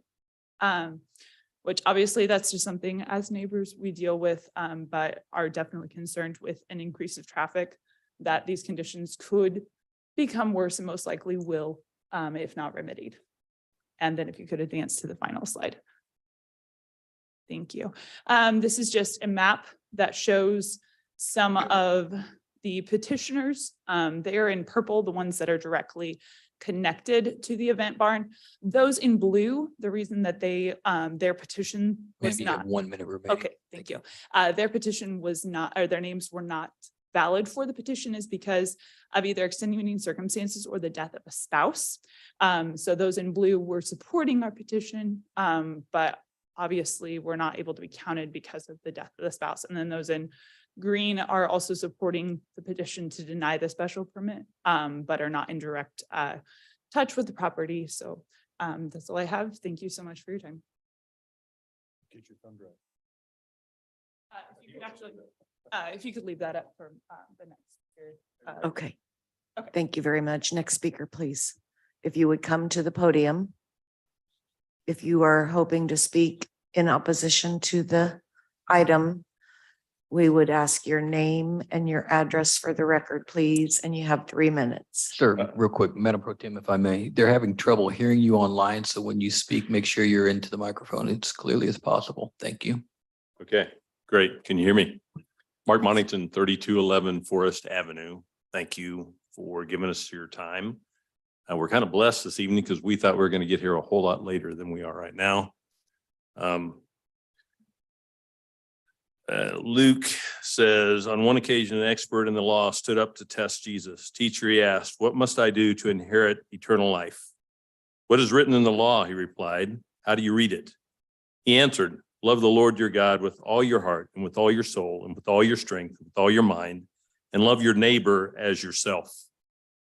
The guy said, okay, that's cool. I can do that. Who's my neighbor? And then Jesus tells the story of the Good Samaritan. And it turns out the person that was this man's neighbor was the one that had mercy on him. I know you guys got to be tired. This is my 5th time here in a number of years. And I'm tired. And I want to go home and relax and rest. Who's your neighbor? I'm your neighbor. My wife back there is your neighbor. Beavers are not my neighbor. They're a business. I have nothing against the beavers, don't get me wrong. But they're a business. I live in a neighborhood. I wouldn't wish this on Mr. Hutton, my opposition over here. I wouldn't wish you going home to a bunch of noise in your neighborhood. I can read you my experience. I came here in 2013, 2014 going, I'm concerned about this. I have experiences over the years now of the noise over there, and it was worse than we ever imagined. It rattled my windows. Now I know what they're saying. They'll do these different things. But Mr. Hutton in our neighborhood meeting said, you guys don't enforce the codes. He just volunteered that to us. You have 1 minute, sir. Okay? I want you to be my neighbor. Be my neighbor. Okay? I live in Wyandotte County. These people that I hear are asking you to be concerned for the neighbors, the people you live with. That's what I hear. Okay, be my neighbor. This is a business. They're not my neighbors. They're a business. They're in it for the money. That's why they're in it. I'm in my neighborhood because I love my neighborhood. I know it's Wyandotte County and there's gunshots and fireworks and all that stuff that happens, but I still like it. And I like peace and quiet. That's all I want. I want that for my wife and my children. Okay? Thank you. Thank you, sir. Is there another person who would like to speak in opposition? My name is Noah Monington, 3211 Forest Avenue, 66106. I would like to speak in opposition to this project. First, I wanted to go back something Mr. Hutton said last meeting was that there would be no live music outside. And I just wanted to ask if there was going to be music on speakers outside, because I'm a soundman at our local church and I know you can really crank music up. So I was just, okay, thank you. Just wanted to clarify with that. Yeah. Another concern is the increase in traffic. I know that our roads aren't like that big. It's just a two-lane road. And I know people are probably going to miss the turn into the Stonecrest area and turn onto our street, Forest Avenue. And I know there's kids in the neighborhood that play on the street. And I know that that's just a concern, that increase in traffic. Another thing is alcohol being served at this event center. What's to keep people from drunk driving? We already have a lot of drunk driving and car accidents, traffic violations, street racing in our neighborhood. And we don't want an increase in that. We already have enough of that. Also, one more thing, I'd like to hear the Beavers speak. I enjoy hearing Mr. Hutton speak, but I'd like to hear the people who are running it speak, just to hear their angle on things. But yeah, thank you all for your time. I really appreciate it. It's a lot of work. Thank you, sir. Is there another person who would like to speak in opposition? Sir, state your name and address for the record, and you have 3 minutes. Thank you. I'm Steve Latham. I live across the street from the farm over across 34th Street, 3006 South 34th Street. And I also represent Cross Point Ministries. They have property there too. Children's ministry. We don't advertise it because of the climate of today. We minister to the kids in our community. Well, I'm in opposition mainly because of like what was mentioned about the alcohol. And we don't need an increase of alcohol in our neighborhood at all. And other issues too, other social issues we've worked with for over 20 years.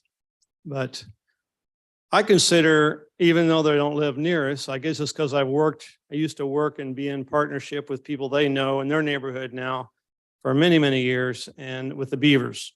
And I kind of consider them a neighbor. I talk to them every so often from one event after another, one situation after another. And I want to be a good neighbor, even if they live away from me. Even if it's just a business, I've met him and I kind of know him. I've met his wife once. And so I just wanted to bring up the fact that one of your public servants, one of the codes enforcers, he does have, I'm not going to mention his name, he does have, his motto is do unto others as you would have them do unto you. So I want to agree with Mr. Monington and his family about being a good neighbor and wanting to figure out who that is. And in this situation, the business part of it seems to get in the way. But I think we can overcome that. And I just got this. And it shows a lot of concessions in my point of view, like an olive branch, and trying to appease the neighbors. I wish it was more than that. I wish it was that we could get Sir, along. 1 minute. And it looks like it, what's that? 1 minute remaining, sir. Thank you. I wish it was more that we could, which it looks like it has allowances for this, where we can meet together and maybe get to know each other better. And they'll use their facility, their event center, to enhance that. I hope that happens. I'm still against it because this was just last minute. I don't know if it's real. I don't know if it's, we got to deal with the attorneys or what. I don't know what it is. And I hope we can get along.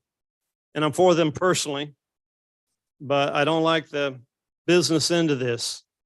That's creating more traffic, more alcohol, more noise. You say, oh, the noise has been taken care of. We did a study.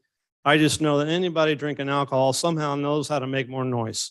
So anyway, I'm just across the street wanting everybody in the neighborhood get along. I've been doing it for years and years. And if we can find a way, and this is the way to start working on it, I'm for that. But it's just gotten right in front of us. I don't know. I haven't seen this before.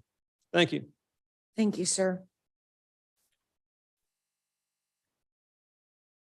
Hello, please state your name and address for the record. You have 3 minutes. My name is Joy Monington, and I live at 3211 Forest Avenue. And I guess a lot's been said, and I don't want to repeat. We've lived here now 24 years. And I think the majority of the neighbors on our street have been there. At least one of them had been there 17 years when we moved in. It's not a turnover neighborhood. It's people have been there. They like it up there. It's quiet. We have beautiful view out the south. My appeal to you, we want to keep this place our refuge. We relax in the evening on our back patio. We spend our weekends out in the backyard. This is our place of refuge. It's our place of respite. This is a neighborhood where most of us don't go on extended vacations.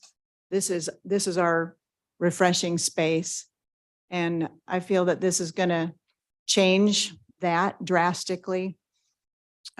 Everybody has their own level of tolerance of what kind of music level or noise they can take.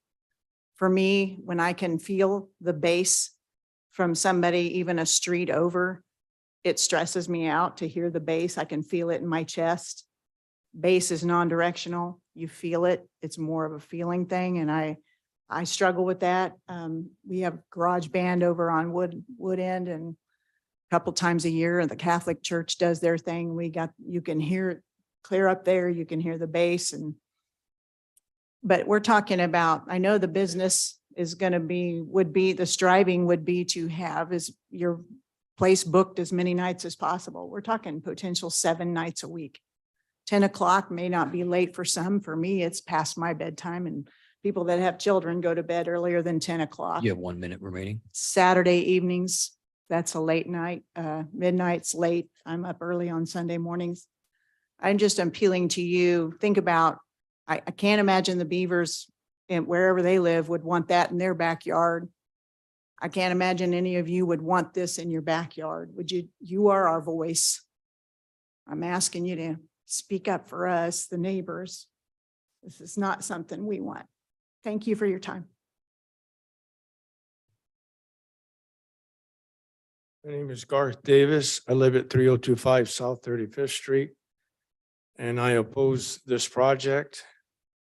I bought the house that I'm in 34 years ago in 1989. My wife and I are social workers, and we bought this small house, and through the years, I worked 2 jobs. My wife is still working. She's 6 years younger than I am.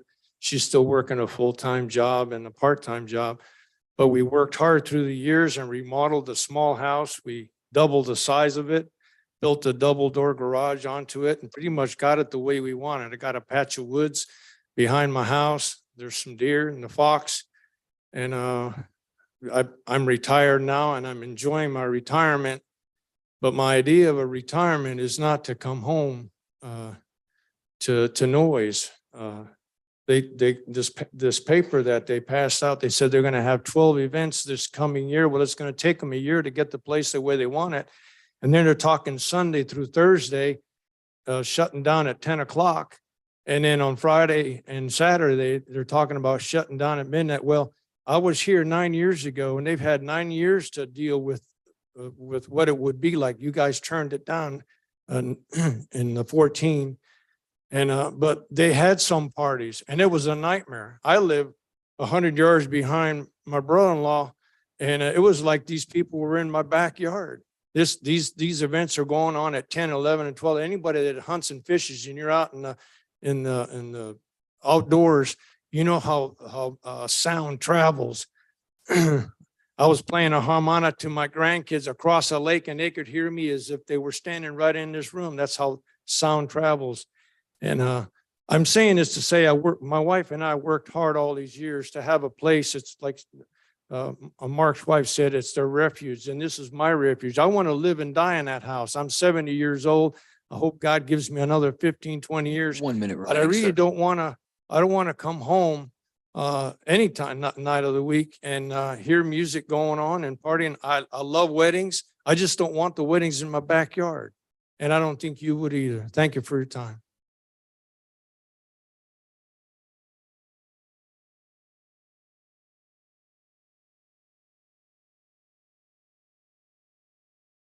Hi, I'm Cindy Fuller. I live at 3307 Forest. I think I am the longest resident on the street. I've lived here for 43 years. It's always been a peaceful, quiet neighborhood. Kids play out in the street, kids play in the woods. I know they had the sound thing done. That was something they had done. That's not something we mutually, an unbiased thing was done.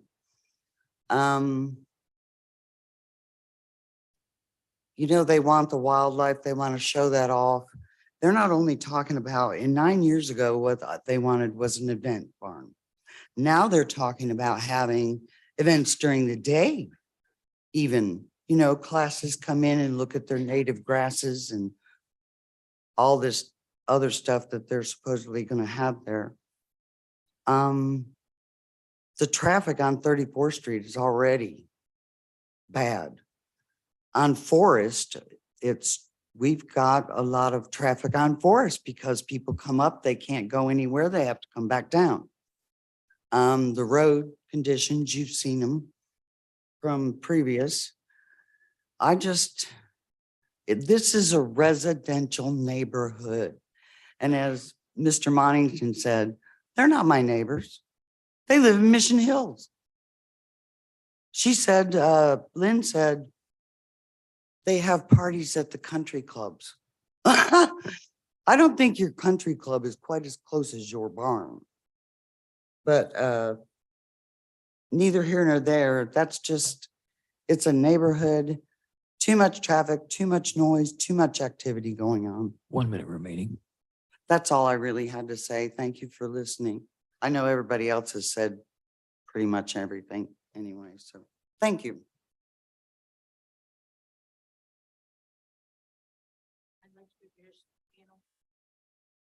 I don't know that I can reach you.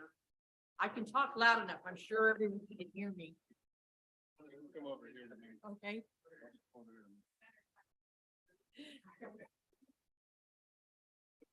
Oh, can you come over here? Oh, okay. I'm thinking, okay. Thank you. My name is Deborah Harmon. I reside at 3303 Forest Avenue. I am in total disagreement with this barn special event place going in. They seem to think they've addressed the issue of the volume and the noise in the area, which they don't, because they forget that there's other accompanying noises besides just that one they did in the afternoon, that there was no people talking, where when you have people at a party, you boost the volume up so it can be heard over conversation. They also did not address the idea of having alcohol in this special event center, which they always usually do, or most always, at wedding receptions. We moved in there almost 40 years ago for the reason that it was a quiet, dead-end street. We had kids. We didn't want to have to worry about them being snatched off the street. We didn't want to worry about somebody driving by. You don't know who they are. They're in your neighborhood for a reason that you had nothing to do with. True, that may not plan to their patients or patrons, but it's an option that's there. Stranger things have happened. In the meantime, all this 9 years that we've waited since the last time we did it, there's been no contact from Lynn or John Beaver. They've made no attempt to broach the subject again. Automatically, we get a letter from an attorney. That's really neighborly, not. But all that being said, the traffic ends up much, much more. And because we are dead end, there's only a short distance between their driveway to Stonecliff and then Forest. So people are going to miss that drive in and come up to our street to turn around. Like Miss Monington said, we've already have a lot of that traffic for people who don't pay attention to the signs that are posted at the end of the street. You have 1 minute remaining, ma'am. That's going to complete my comments. Thank you for your time and attention to this matter. We appreciate it very much. Thank you.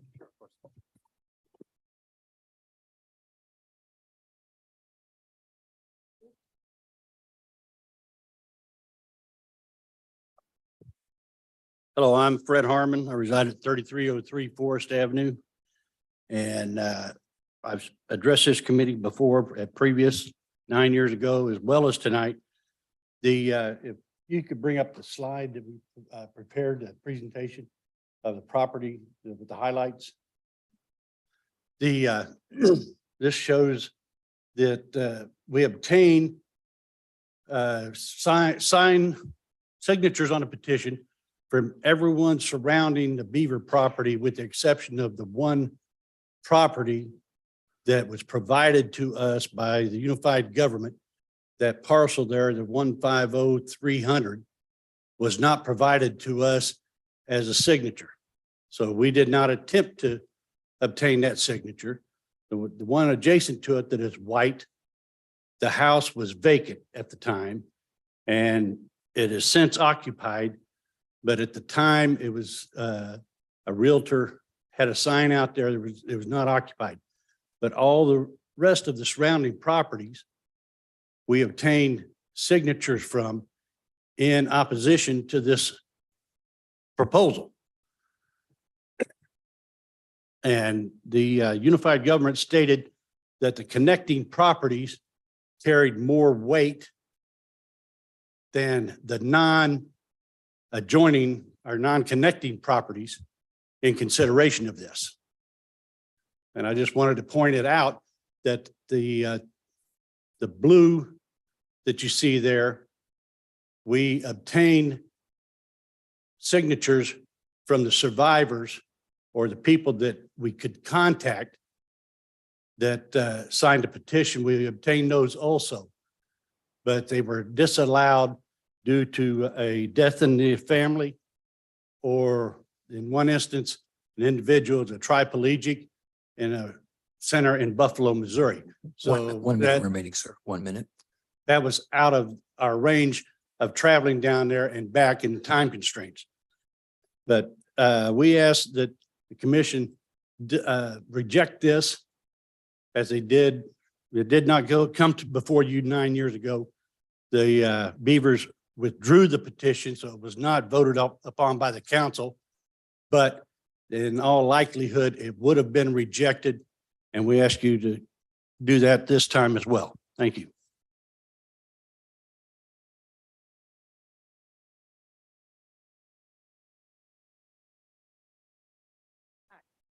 I'm Mary Dickerson. I live in 33rd Street.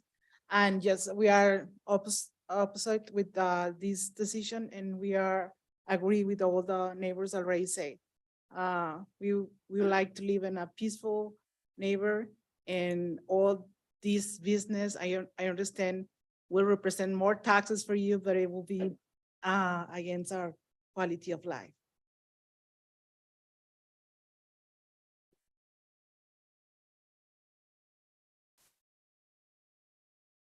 Is there anyone else that'd like to speak in opposition? Clerk, have you received any notifications from the public who wish to express their comments in opposition? We received no notifications, sir. Clerk, is there anyone joining us virtually who would like to speak in opposition? Seeing none. I will close the public hearing. Would the petitioner like to make some closing comments?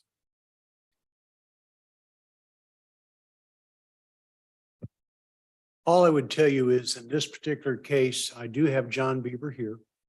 He's more than willing to answer questions, and I told you the same with Paul Beersmith, who is the sound engineer who did the sound study. I would also tell you this property, these folks have owned for more than 10 years. Yes, they had their daughter's family wedding there. And frankly, you could do that on any property in Wyandotte County, your own family. I think the key thing that I'm concerned about here is that I'm looking for the highest and best use of this property, and also what effect it would have on a neighborhood. It's almost 10 acres. And so if they're 1/4 acre lots, then that could be up to 40 homes or more in this neighborhood, because the area around it is all zoned R1. What we're talking about in basically the occupancy of this barn and what we have gotten approval for is for events to up to 100. that is less people than would actually be moving in to this neighborhood if there were 40 homes built. I do appreciate the neighbors' concerns. Like I said, we've had an excellent dialogue in terms of stuff. The reason they got the Beaver Investments list of things is because Tom Steibel and I sat down with Lynn and John Beaver to come up with what we thought were solutions, and we were willing to live by those and abide by those. And again, I believe, at least in regards to several folks, they have my phone number and my contact information. And I've told them, and I will provide them any information they need or emails or phone numbers for the Beavers if need be. So, thank you. That's all I have.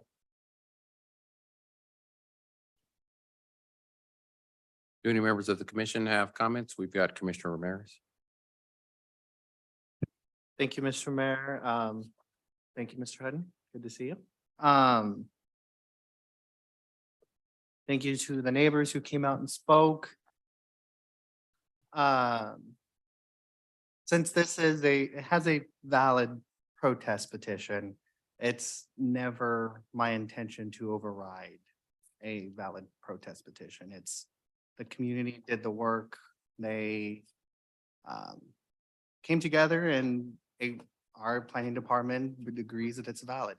And so it's just where I come from with planning, doing these cases. It's never my intention to override one. So I think it's a good event space. I think it's a great project. And I know this location very well. It sits almost at the border of Commissioner Markley and I's district lines. And my childhood home is down the street on Woodland Boulevard. So I know this location very well. And it is, as the neighbor said, it is a very quiet, quaint little area of this area of where Commissioner Markley and I's districts come together. So I do want to thank you for presenting it. Thank you for neighbors, for everyone working together, trying to come up with a compromise. Thank you. Thank you, Commissioner. Commissioner Markley. Thanks, Mayor. I think Commissioner Ramirez probably made the pertinent point, which is that to override a protest petition is maybe it doesn't even matter if we want to or not in the sense of what our intention is, but it's pretty difficult to do. It would take more or less this whole commission. So I guess the only question I have for you is, do you think there is any opportunity for you to go back and talk to these neighbors? And would that be worthwhile to have that discussion and see if you can make headway? Okay, I'm going to tell you, I had a conversation with one of the individuals in this group today. Would it be a fair statement that you think there is a possibility of a compromise or not? Should be with the correct dialogue and willing for concession on both sides. I cannot speak for my neighbor, but I feel a negotiated contract and what we're entering into here is a contract that we may reach an impasse. I don't know. The dialogue is there, whether or not we can make. I question whether I don't. But if we can, we've got to make sure that we maintain order.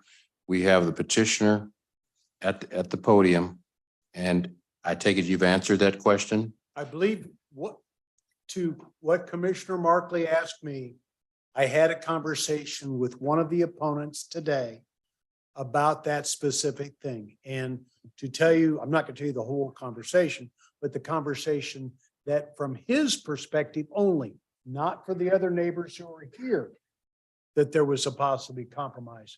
So Commissioner Markley, that's the only answer I can give. Thank you. Commissioner Bynum. Thank you, Mayor. I can see a possibility of us agreeing if there is a way, Gunner, to hold it or send it or whatever the proper procedure would be. I'd like to make a couple of comments but I want to hear what you would suggest would be the proper way to do that. So we've seen this before. We've had an agritourism business, a winery operating in a single family neighborhood. We've seen this before. And it did not end well. But it could have for all parties involved. I have a real affinity, I guess would be the word, for the concept of agritourism.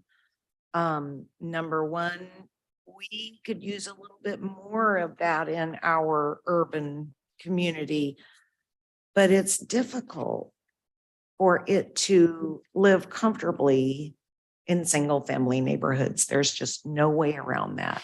I live on 10 acres. So I know, as one of the gentlemen said, how sound travels. And I live right by Wyandotte County Lake. So I know how sound travels, especially when there's an event at a shelter or Davis Hall at Wyandotte County Lake. I listen to that until the event stops. And that's just because sound travels. I like having events at Davis Hall and Wyandotte County Lake, so I'm not, necessarily opposed. I chose that location to live. The lake was there before me, so, my case might be a little bit different. I'm just curious, if there is a compromise. And I guess for the petitioner, the notion that with Gunner's guidance, we would send it back wherever it needs to be, either hold it or whatever the proper thing to do is probably a better option than what the other outcome could be tonight. So with that, I think I'll yield. Gunnar, Director of Planning and Design. If the commission wanted to give the applicant more time to discuss with the neighbor, I would recommend that we hold it over for 30 days. That I believe, and I defer to legal, that would just take a simple majority. Thank you, Commissioner. These folks don't want to wait on it. I don't blame them. And they also. Can you come to the podium, please? These folks don't want to wait any longer than that. They'd like to have it resolved tonight. Correct? But I will need to talk to my client. I will also do that. And I don't see any reason to hold it more than 30 days. And what I would tell these folks and tell you, if we cannot reach an agreement, and so that I know that with the valid protest, what I've heard from the two commissioners, or excuse me, one commissioner who represents the district and one who is adjacent, that they are going to vote no, that I can do my math. That means that I would not have enough votes in order to get this approved. So what I'm saying is, yes, I will go ahead and follow up, but if I don't have that agreement, at least in substance, then I will go ahead and not require you folks to come back, and I'll withdraw the petition, which I kept my word when I did that 9 years ago. I think you all would agree with that I kept my word. If we can't have a discussion in the. No, Okay. I apologize. I'm just Okay. trying, these are folks I got to talk to, What- and I have talked with, and I will, and not talk to, talked with. Yeah, duly noted, but yeah. We have Commissioner Davis. For clarity, the client is not here right now, or you're not able to contact them right now. Is that? No, Is John that- Beaver's here. Oh, okay. Gotcha. Well, I mean, if there's anything that you would like to say regarding John has the. advised me that he's comfortable answering questions, but doesn't want to- What, at this point, we've moved past that point. Okay, on our agenda, so. Okay. Yes, if there's a question that Commissioner would like to have Sure. specific, then I would say do it that way. Gotcha. No, thank you, Mayor, for the clarification. I don't have any particular question. I'm glad that you are here. I just was not sure, but I get kind of a sliver of at least the Turner School District and in my commission district. I'm going with the other commissioners. It just doesn't make sense to overturn this. You all have done the work, you've organized. There's not much more that needs to be said here. Thank you. Thank you, Commissioner. Commissioner Markley. Thanks, Mayor. I move to hold this over for 30 days for the applicant to have additional discussions with the neighborhood in hopes of reaching some conclusion. Second. Okay, is there any further discussion? Questions? There is a motion and a second, I believe, to hold it over for 30 days, Commissioner. Any further discussion about that motion? Seeing none, roll call, please. Roll call Townsend, Aye. McKiernan, Aye. Ramirez, Aye. Johnson, Aye. King, Markley, Aye. Stites, Davis, Aye. Bynum, Aye. Burrows. 10-0, that motion carries. Thank you. The last item in a presentation is a presentation from our Planning and Urban Design Department regarding a citywide comprehensive plan focusing on housing. I'll ask Mr. Gunnar Hand, Director of Planning and Urban Design, to make some remarks. Thank you, Mr. Mayor. Gunnar Hand, Director of Planning and Urban Design. Real quick, I was just going to give a quick overview of where we're at with the comprehensive plan before I hand it over to Mr. Dwayne Bright, the Fuse Fellow for Housing Strategy with the Unified Government. On your screen, what you see are typically what are some of the standard, let's call them chapters or elements included in any comprehensive plan. These are not set by any law. These are just typically what is involved when you talk about a comprehensive plan. Over time, what has been included in comprehensive plans in terms of trends or best practices or changes has grown. It's much more expansive. It's a lot of overlap. And there have been a lot of focus on, for example, public health not being a chapter, but public health being imbued in all of the chapters of a comprehensive plan. Point being, there's many ways to do it. The good news is we have been building through the course of our existing adopted plans and through implementation, we've been laying the groundwork for a comprehensive plan for quite some time. We are also underway with various policy reviews, other economic development strategies that the interim CAO mentioned earlier this evening, as well as Mr. Bright's housing strategy. Our intent, as I previously described, is to fold all of these efforts into a single conversation about the vision of the unified government, which is appropriately timed. We are at or just past our 25th anniversary. Seems like a pretty good time to look forward to the next 25 years. And so what's going to happen over in the next couple of weeks, maybe a month, we're going to secure additional contracts to begin that comprehensive plan process, to also begin a historic preservation plan. And again, all of that together works towards a singular vision. What we want to do it this evening, and what we will continue to do in the months as we continue working on the comprehensive plan process, is not bring you a comprehensive presentation about what we're doing, but really we wanted to thematically bring at every month a different topic to have a specific pointed policy discussion with you all. So Mr. Bright has a 5 to 10 minute presentation. We do have questions at the end of this. It's for information only, but we would like to encourage your dialogue so that we get direction specifically from you, in this case, as it relates to housing. So without further ado, I'll pass it off to Mr. Dwayne Bright. Good evening. So Gunnar, he's explained how our project, it fits into the overall plan for the unified government. And so for this Fuse Fellowship, for this year-long fellowship, we have several goals for this fellowship. And that is first to research the existing conditions and community needs. Some of that information we began, and you'll see that this evening during this presentation. And so some of the comments that we'll ask at the end of this will help us better get ready for our final plan. And so first, we're going to look at developing a cohesive housing development strategy.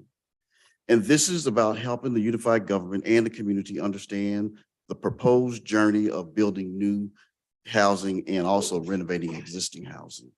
So within this goal, there are two components for consideration. The first one is to improve housing access. And improving housing access, what we're describing is that if you are 80% median income and above, you don't have as much difficulty within Wyandotte County finding housing. But if you find yourself below 80% median income, particularly if you're in the 60, 50, and especially the 30 range, it is extremely difficult finding housing. And so we want to make sure that we're protecting the most vulnerable within the community. And so then the second is also addressing the residential displacement. Oftentimes, residential displacement is associated with what's considered gentrification. And that is when you're building in new developments in areas that are less protected and oftentimes marginalized. And there oftentimes is a risk of displacing residents that are already there, or residents that cannot afford to remain there due to the increase in property values. And so we want to make sure that we also have some policies that are in place that protects residents. And so that helps with the dealing with the displacement issues. And then also, lastly, we're going to have housing as a part of a broader economic goal. It is simply impossible to do a good housing development plan without an economic development plan. They go hand in hand. And so housing is a very, very key component in economic development. And so we want to make sure that we're working together with both of those. And so at the end of this fellowship, there are going to be several results or deliverables. And the first is a countywide housing market analysis. And so we began that process. We want to understand clearly and be able to quantify the supply and the demand needs here in the unified government. And the second deliverable is a housing policy and strategy.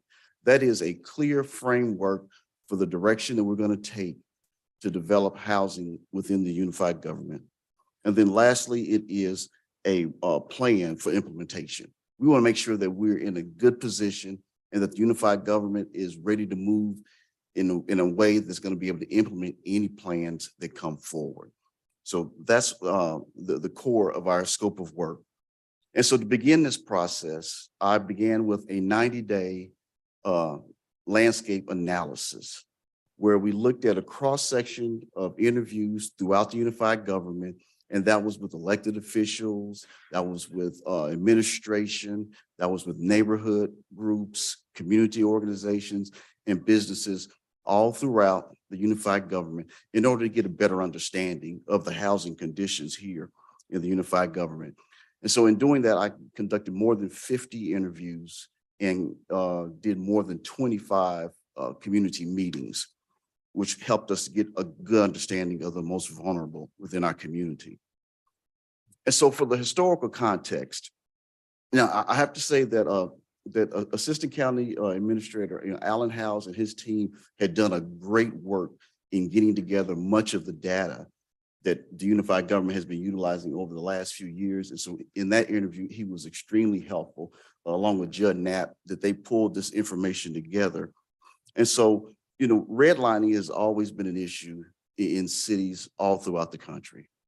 I mean, the system of systemic discrimination has marred so many metropolitan areas, and Kansas City, Kansas was simply no different. And so what we're looking at here is the redlining map for 1939. And in this redlining map of 1939, what it shows is that there is 4 areas that redlining maps signified. And it was a hazardous areas. There were hazardous to be able to lend money or for insurance agencies to write policies.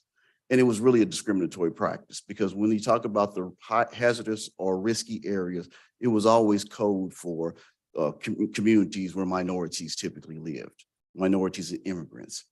And so you can see in the upper left-hand corner of our map, there is the hazardous areas that are in red. The declining areas are in yellow, And then the still desirable areas for lending or writing insurance policies are the only 3 areas within Kansas City, Kansas. And that is the Cathedral neighborhood, West Height, as well as the Parkwood neighborhoods, which was the historically white neighborhood within Kansas City, Kansas. But the thing to also note, the best neighborhoods, which are green, there was no best neighborhoods within Kansas City, Kansas, where we're to write policies or to lend money. And so that was a very difficult piece to begin to look at, that this is the condition of the history of Kansas City, Kansas. And just how redlining marred this process. But then between 1939 and 1956, the impact of redlining had really began to take hold on Kansas City, Kansas. And something fascinating happened. In 1956, there was the Federal Aid Highway Act that came in. And it was essentially passed to make sure that we were that highway and transportation was cheaper to be able to travel from country, from one coast to the next coast. And in time of war, if there was ever a possibility of a ground war on United States soil, that we were able to handle a ground game. But many metropolitan areas used that opportunity to tear through minority and immigrant communities, stripping away thousands of houses.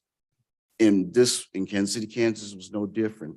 And so when you notice I-70, when it was developed coming from the east, it tore through many of the houses in the Strawberry Hill area, which was largely Croatian and German immigrants, made its way west, and it made the situation between Armadale, which was already isolated by the railroads, it only exacerbated the north and south boundaries between Armadale and the area to the north. And then when you look at 635, it was almost with surgical precision that 635 came through, and then K5 up on the northern ends, and it divided Kansas City, Kansas between east and west. And K5 actually even split Parkwood in half.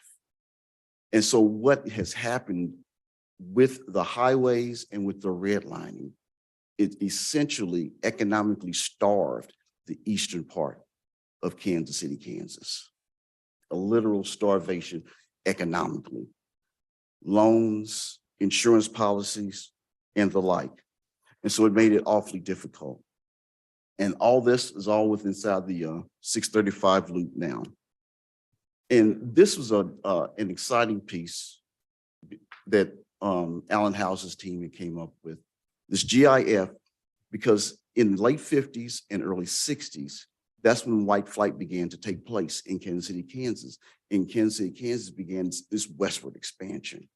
And so infrastructure was built out in order to accommodate all the new residents that are to the west. And so the first GIF, it shows that in 1910, there was approximately 1-to-1 ratio persons to feet of sanitary sewers.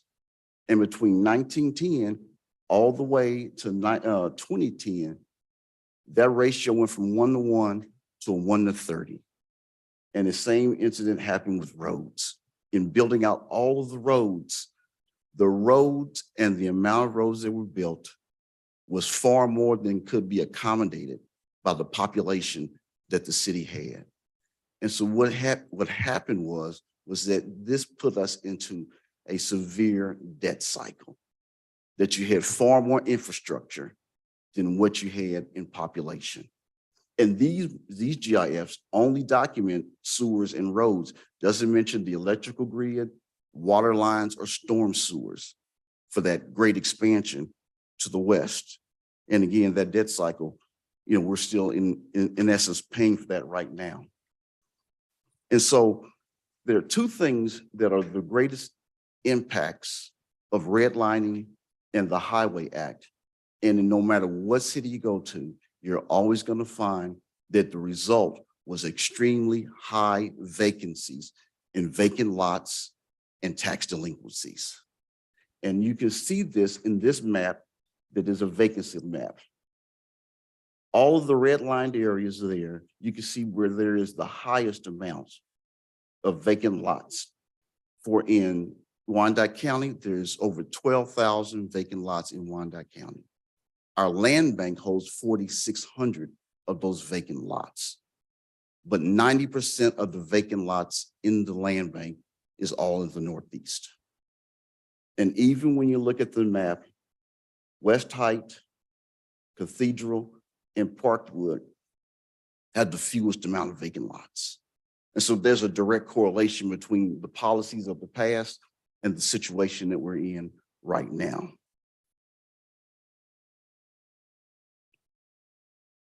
And so in examining and doing our interviews with Kansas City Public Schools, the McKinney-Vento Act is an act that was passed to provide services and resources for children and children and young adults, that are in school that are find themselves to be homeless.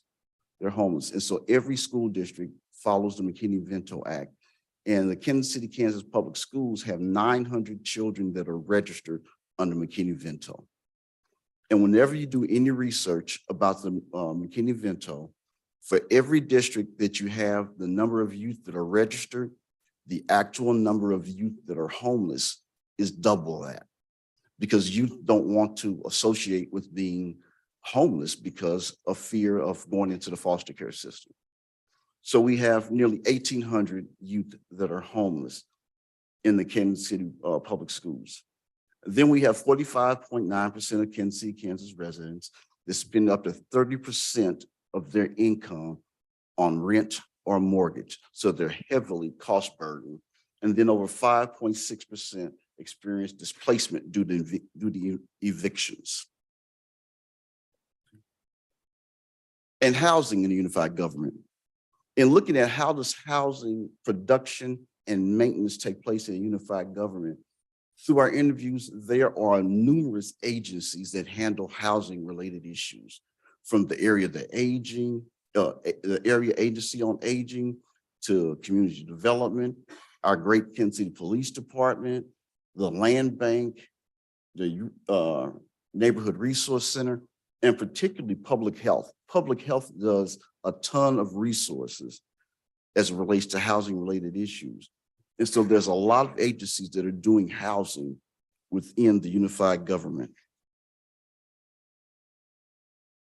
In our next slide, we kind of wanted to be able to put a face on it, because the Kansas City Public Schools, they have a program that they're affiliated with that's called Impact KC. And this article was published on KCUR on the 15th of February. And it highlights great agencies that actually work together to make sure that children and families find stability and they're no longer homeless. This was a great article, and we really wanted to make sure that we highlighted that because it's a really good piece for us. And so for our preliminary findings on where we really need to pay attention to, as it relates to housing and the demand, there is a critical demand for housing for persons that are unhoused, and that is youth that are unhoused and young families that are unhoused particularly. And we have to pay attention to that sector, because if we do not, they are definitely looking at long-term poverty and long-term homelessness if we don't pay attention to that. So we need greater housing in seniors, persons with disabilities, and for landlords accepting vouchers. And so our next step with that process is that we're going to provide a countywide housing market analysis. And then secondly, there's a need to meld planning efforts pertaining to housing from across the UG. We have a lot of great plans within the UG, but they all need to come together in one plan because they all have different components of housing. So we need to have that all in one document. And so that's what our next step will be, is a housing policy strategy to do that. And then lastly, there is no focal point for housing production and taking care of housing retention within the UG.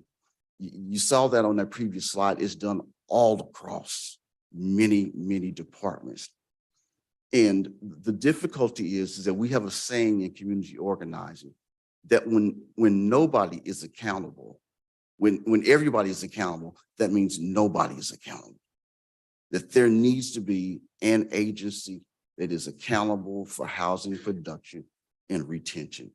And so for that last part in our next step is to look at a plan for implementation, because we can have great plans, consolidate them all into one plan, but if there's no mechanism to implement the plan, we're not as far along as we need to be. And so there's just a couple of questions that we just wanted to check in with you all. And in the long range planning, there is a talk of a mixed income community. Mixed income communities have been successful all throughout, American history. And so what we want to know is that should we continue to work towards the vision of building mixed income communities as described in our plans? Is that something that we should still continue to do?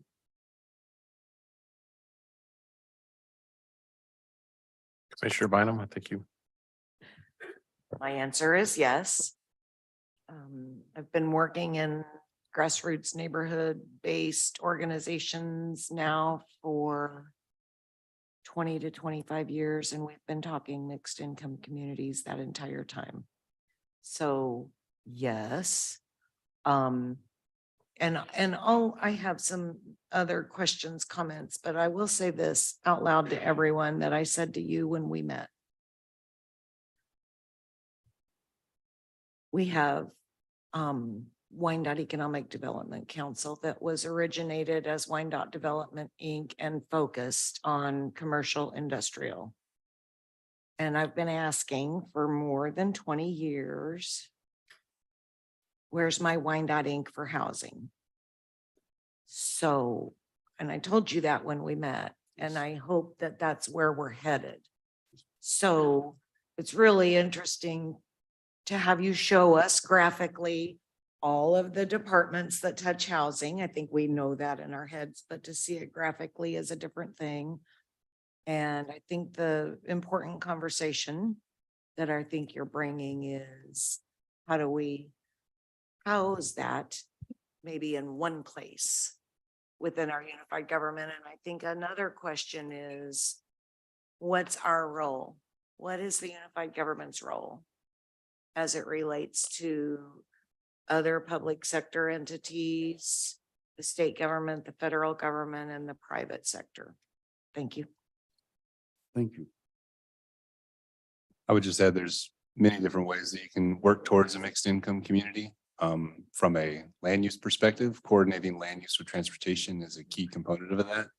There was a study done in 1920s Kansas City that looked at all the communities when we were a streetcar community, both in Kansas City, Missouri and Kansas City, Kansas. The most diversity and most equitable neighborhoods were those built along streetcars. Thank you, Commissioner Ramirez. Thank you, Mr. Mayor. I don't have a problem with mixed income communities.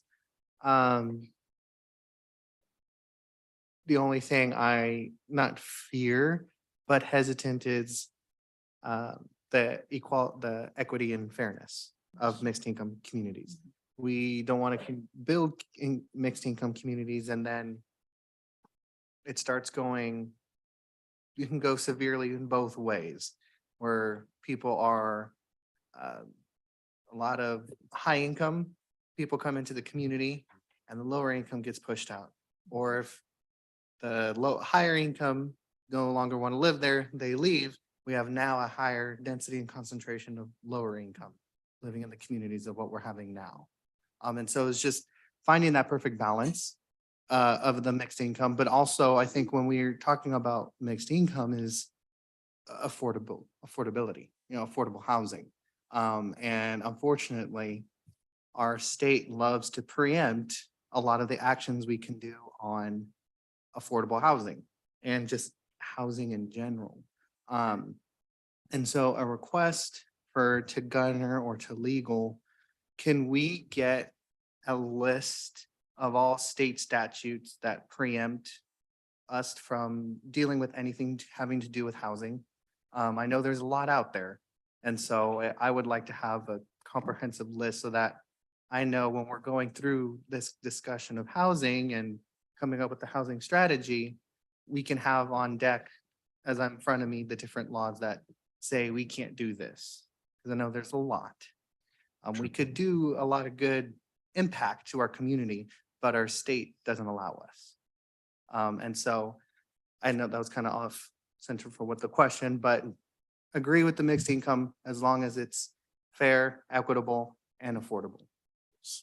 That's great. Thank you. Thank you, Commissioner. Commissioner Townsend. Thank you, Mayor. Good evening, Mr. Bright. I have a question. On the slide where you're showing housing and the unhoused, you made references in particular to youth and USD 500 that were unhoused. Can we see that slide again?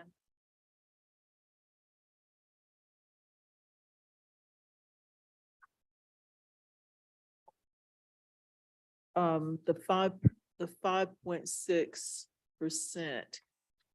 What is the population of that? Are those the 900 that you talked about, that 5%, 5.6% of them experience displacement due to eviction? What is the population that you were talking about? Oh, no, that's not that. That came from the community health assessment and the CHIP plan. That information, that's not related to the 900 homeless students. Now, there's a possibility that some could be in there, but the school district regularly keeps a record of kids, youth that are homeless. So that's not directly tied to the 5.6%. That's 5.6% of the entire county. Of the entire county. Okay, thank you.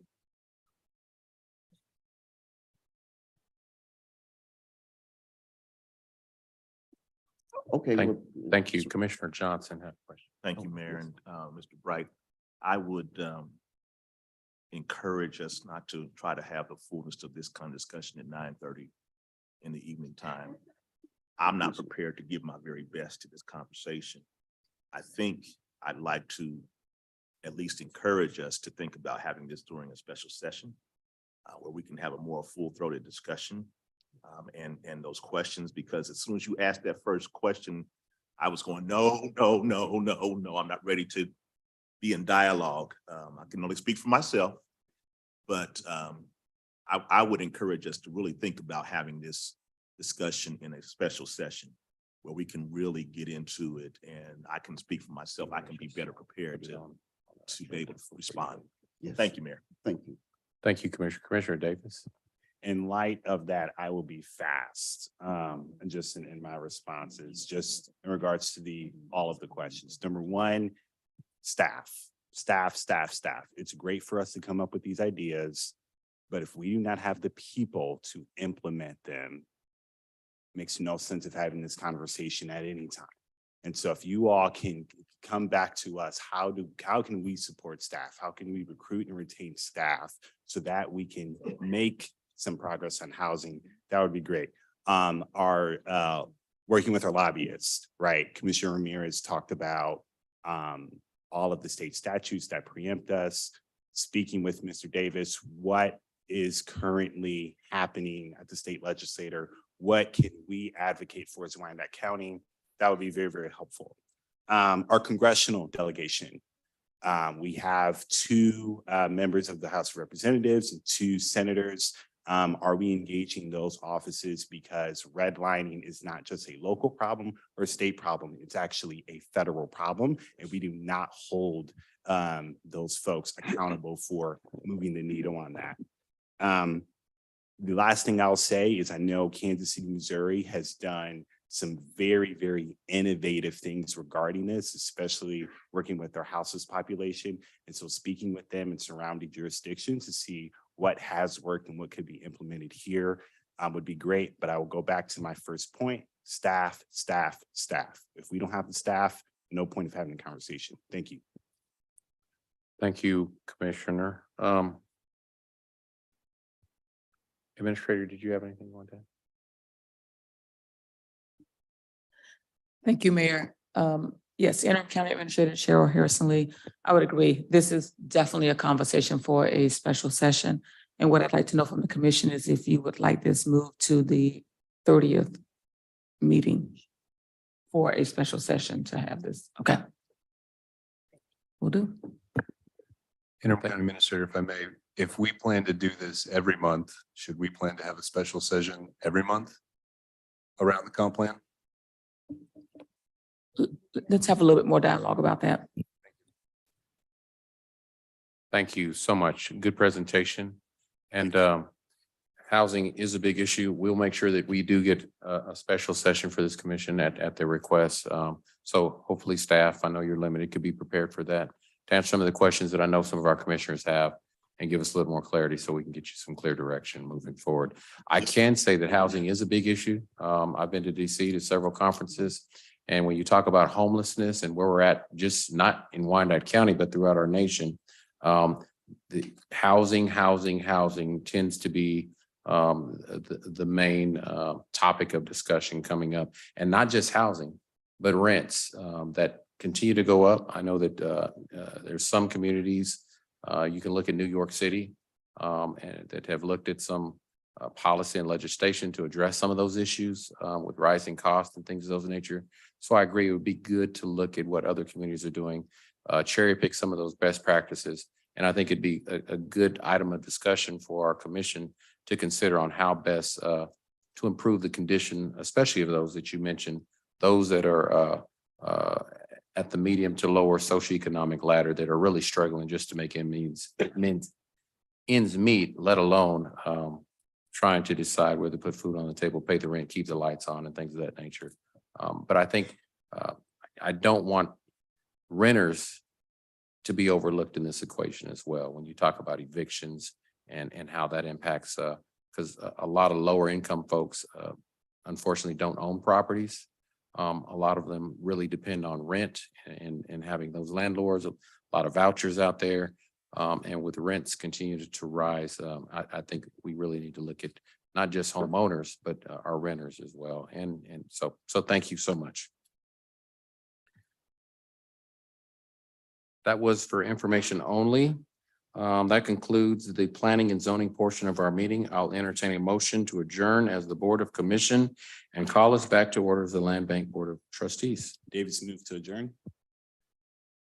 There is a motion and a second to adjourn and to go into the Land Bank Board of Trustees. Roll call, clerk. Roll call Townsend, Aye. McKiernan, Aye. Ramirez, Aye. Johnson, Aye. Kane, Markley, Aye. Stites, Davis. Aye. Bynum. Aye. Burrows. Aye.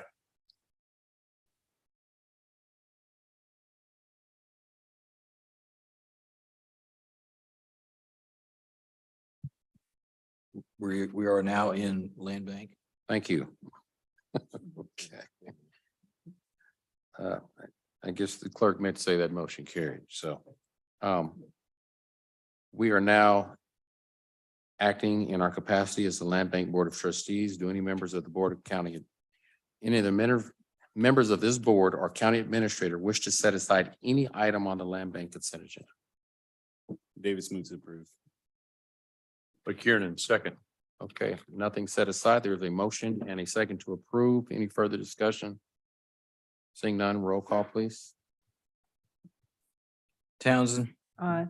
McKiernan, Aye. Ramirez, Aye. Johnson, Aye. Kane, Markley, Aye. Stites, Davis, Aye. Bynum. Aye. 10-0, that motion carries. That concludes our Land Bank Board of Trustees meeting. I'm sorry, Commissioner Townsend. Thank you, Mayor. I don't disagree. It concludes. I see anxious faces. But again, I just want to take this opportunity to say I appreciated working with, getting to know Interim Administrator Cheryl Harrison Lee. Wish her all the best. And I hope we can get the transcript of what you rattled off as a checklist of how to keep going forward with this. So wish you all the best. Thank you. Thank you, Commissioner. Our administrator would like some closing remarks. Thank you very much, Mayor. As this is the last meeting also for our Chief Legal Counsel, I just would like to thank her for her service to the unified government as well, and let her know how much I appreciate the work that she's done, not just during the past year, but over the past 18, I think, years with the unified government. Thanks, sir.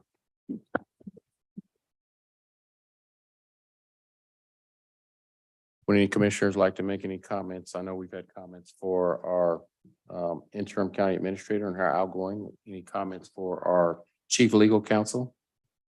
Yeah. Commissioner Townsend? Thank you, Mayor. Yes, I'm glad that interim administrator brought that to our attention. It will be a tremendous loss for the unified government to bid farewell to Chief, not only in her capacity as chief counsel, but for all that she's done in the preceding years as a member of the legal team. I particularly recall the effort that she and other staff put into the consent decree with regard to wastewater. And I believe that she and other staff got a result that benefited this community. Now, how we carry it out, we're still looking at that. But it was done in the best interest of all of Wyandotte County and with an eye toward how all of us are going to be able to pay for that and consideration of that. So not just as chief counsel, but in all her years of service in the legal department, you will be missed. Thank you. Thank you, Commissioner. Commissioner Ramirez? Thank you, Mr. Mayor. And everything that Commissioner Townsend said, Misty, you and your department have always conducted yourself with the utmost professionalism and dedication to this community, to the organization. You will be sorely missed. I've known you since you were deputy, and now I knew you as a chief, and you've always done your job to the best of your ability. And thank you for all that you've done. And Cheryl, thank you for what you've done for during the interim, and wish you the best in all your endeavors. And the same with you, Misty. Thank you, Commissioner. Commissioner Davis? Thanks, Mayor. I echo the words of my colleagues. For Cheryl, I think you really came in and did what you could, right? Just given all of the moving parts. And so we appreciate it. Misty, you are one of the GOATs, in my opinion, for the UG.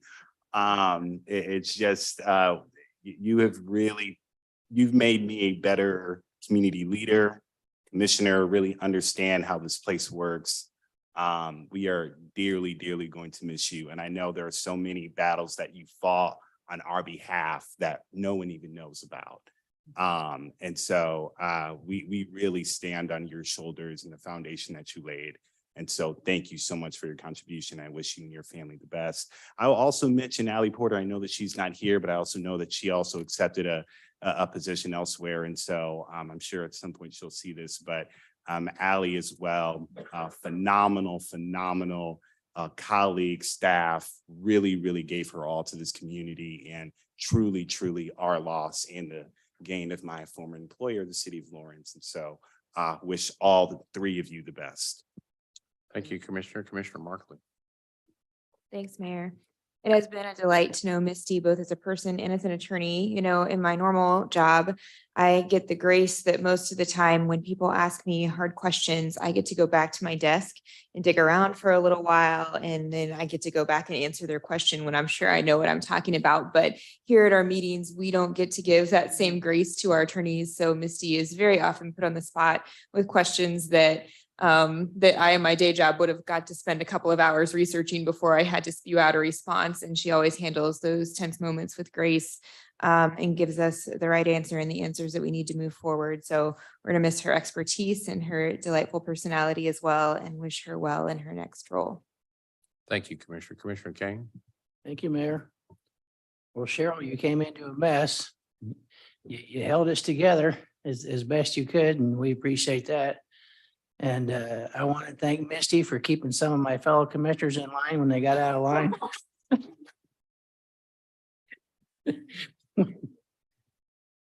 one of the hardest things to do in that job is to keep us all in check. And you did a great job with that. I look forward to seeing it at the basketball games and stuff around the community, and thank you for your work. Thank you, Commissioner. Commissioner Johnson. I'm usually one that likes to say my thanks person to person. But I will say to Misty, first of all, thank you for the way that you've handled Commissioner Kane.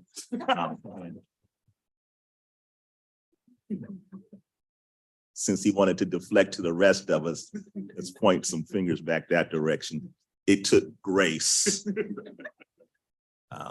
to be able to do that. And I just want to say thank you.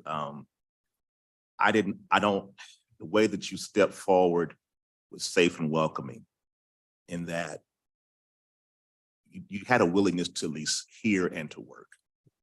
And there were a lot of different positions, and you were just very steady in saying what you can do, what you can't do. And there was no predisposition one way or the other. And that really meant a lot to me. Because as I told you, I respect whatever you say. You're not going to have any problems from me. I will work with whatever you suggest to us. And I want to appreciate you publicly for that, if nothing else. And Cheryl, I mean, you knew I was a fan of yours before you got here. So when we had the opportunity, it was just like, are you kidding me? But I just want to thank you. You are, again, very skillful in how you deal with these 10 A-type personalities. And you have handled that with much grace as well. And there's probably certain things that I'm not even aware of that you've been able to kind of be a bridge over troubled waters. And I want to appreciate you for that as well. But if I'm going to speak for the record, I do want to acknowledge Allie Porter.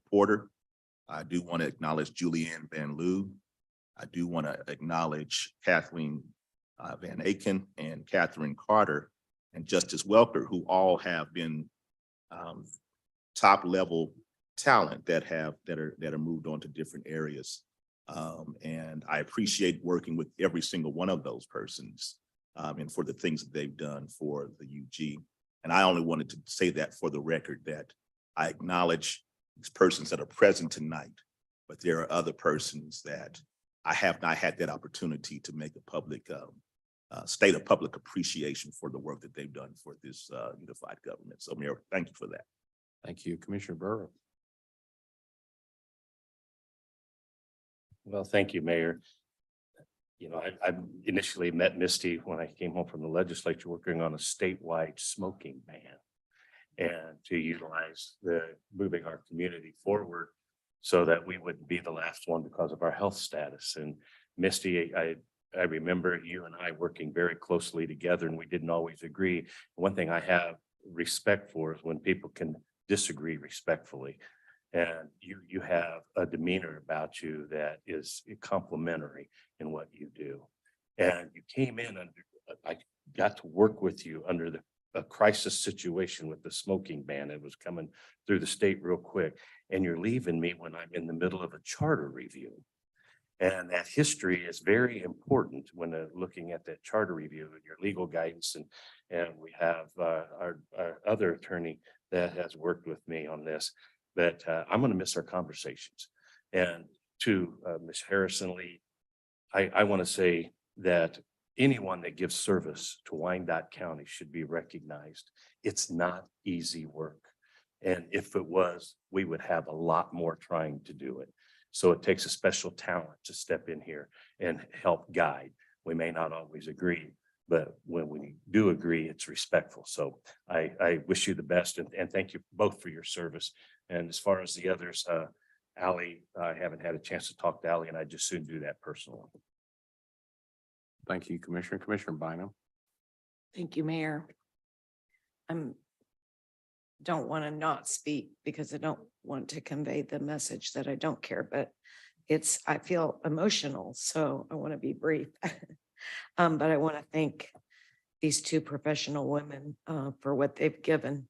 And again, as Commissioner Johnson pointed out, there are others, and I want to not fail to include Andrea Genero, who was the director of Livable Neighborhoods, and gave many years to the organization. So, but to Cheryl and Misty both, thank you so much for the time and effort that you've provided, not only to the unified government, but to the Wyandotte County community. It's valued possibly more than you can know. Thank you both.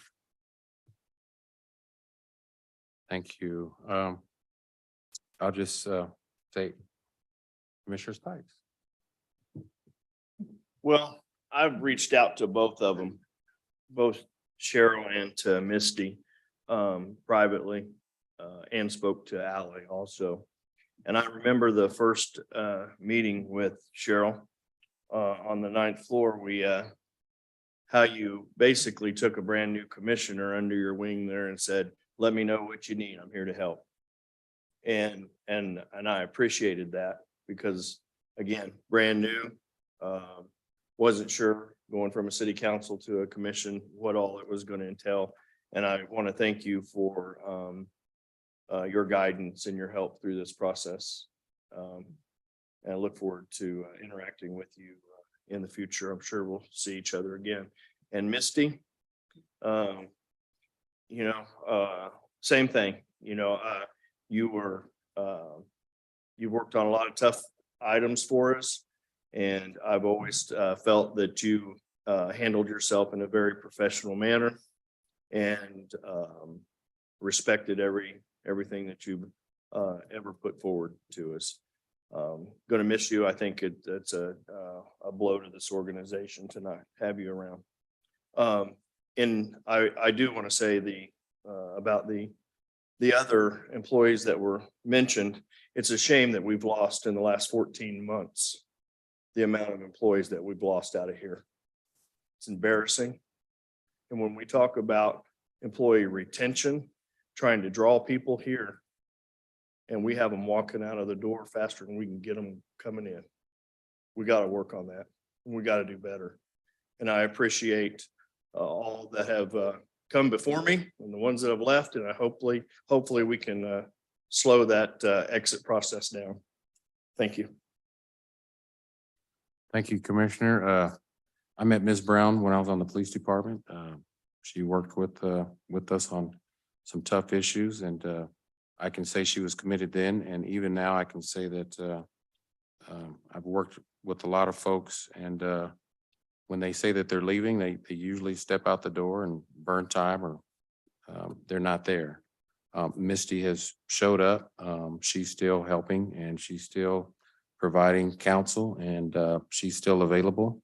And she's just as committed today as I've always known her been. And so for that, thank you for your commitment, not just to this commission or to this unified government, but to the people of Wyandotte County, because that's the type of commitment that really says a lot about who you are as a person. So thank you. And we wish all of our employees that will be former employees, we wish them continued blessings in all their future endeavors, and we thank them for their service. So, Clerk, did we adjourn the land bank? We need a motion to adjourn.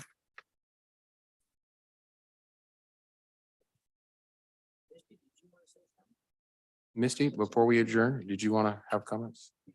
I would. I guess the last time I'll say Misty Brown, Chief Counsel for the Unified Government. I know it's late. I won't take long, but I would like to say it's been a pleasure and an honor to serve with all the talented staff in the legal department, past and present, and with this governing body and all the staff of the Unified Government. And I would just leave with, it was not grace, but a very firm and heavy hand to deal with Commissioner Kane.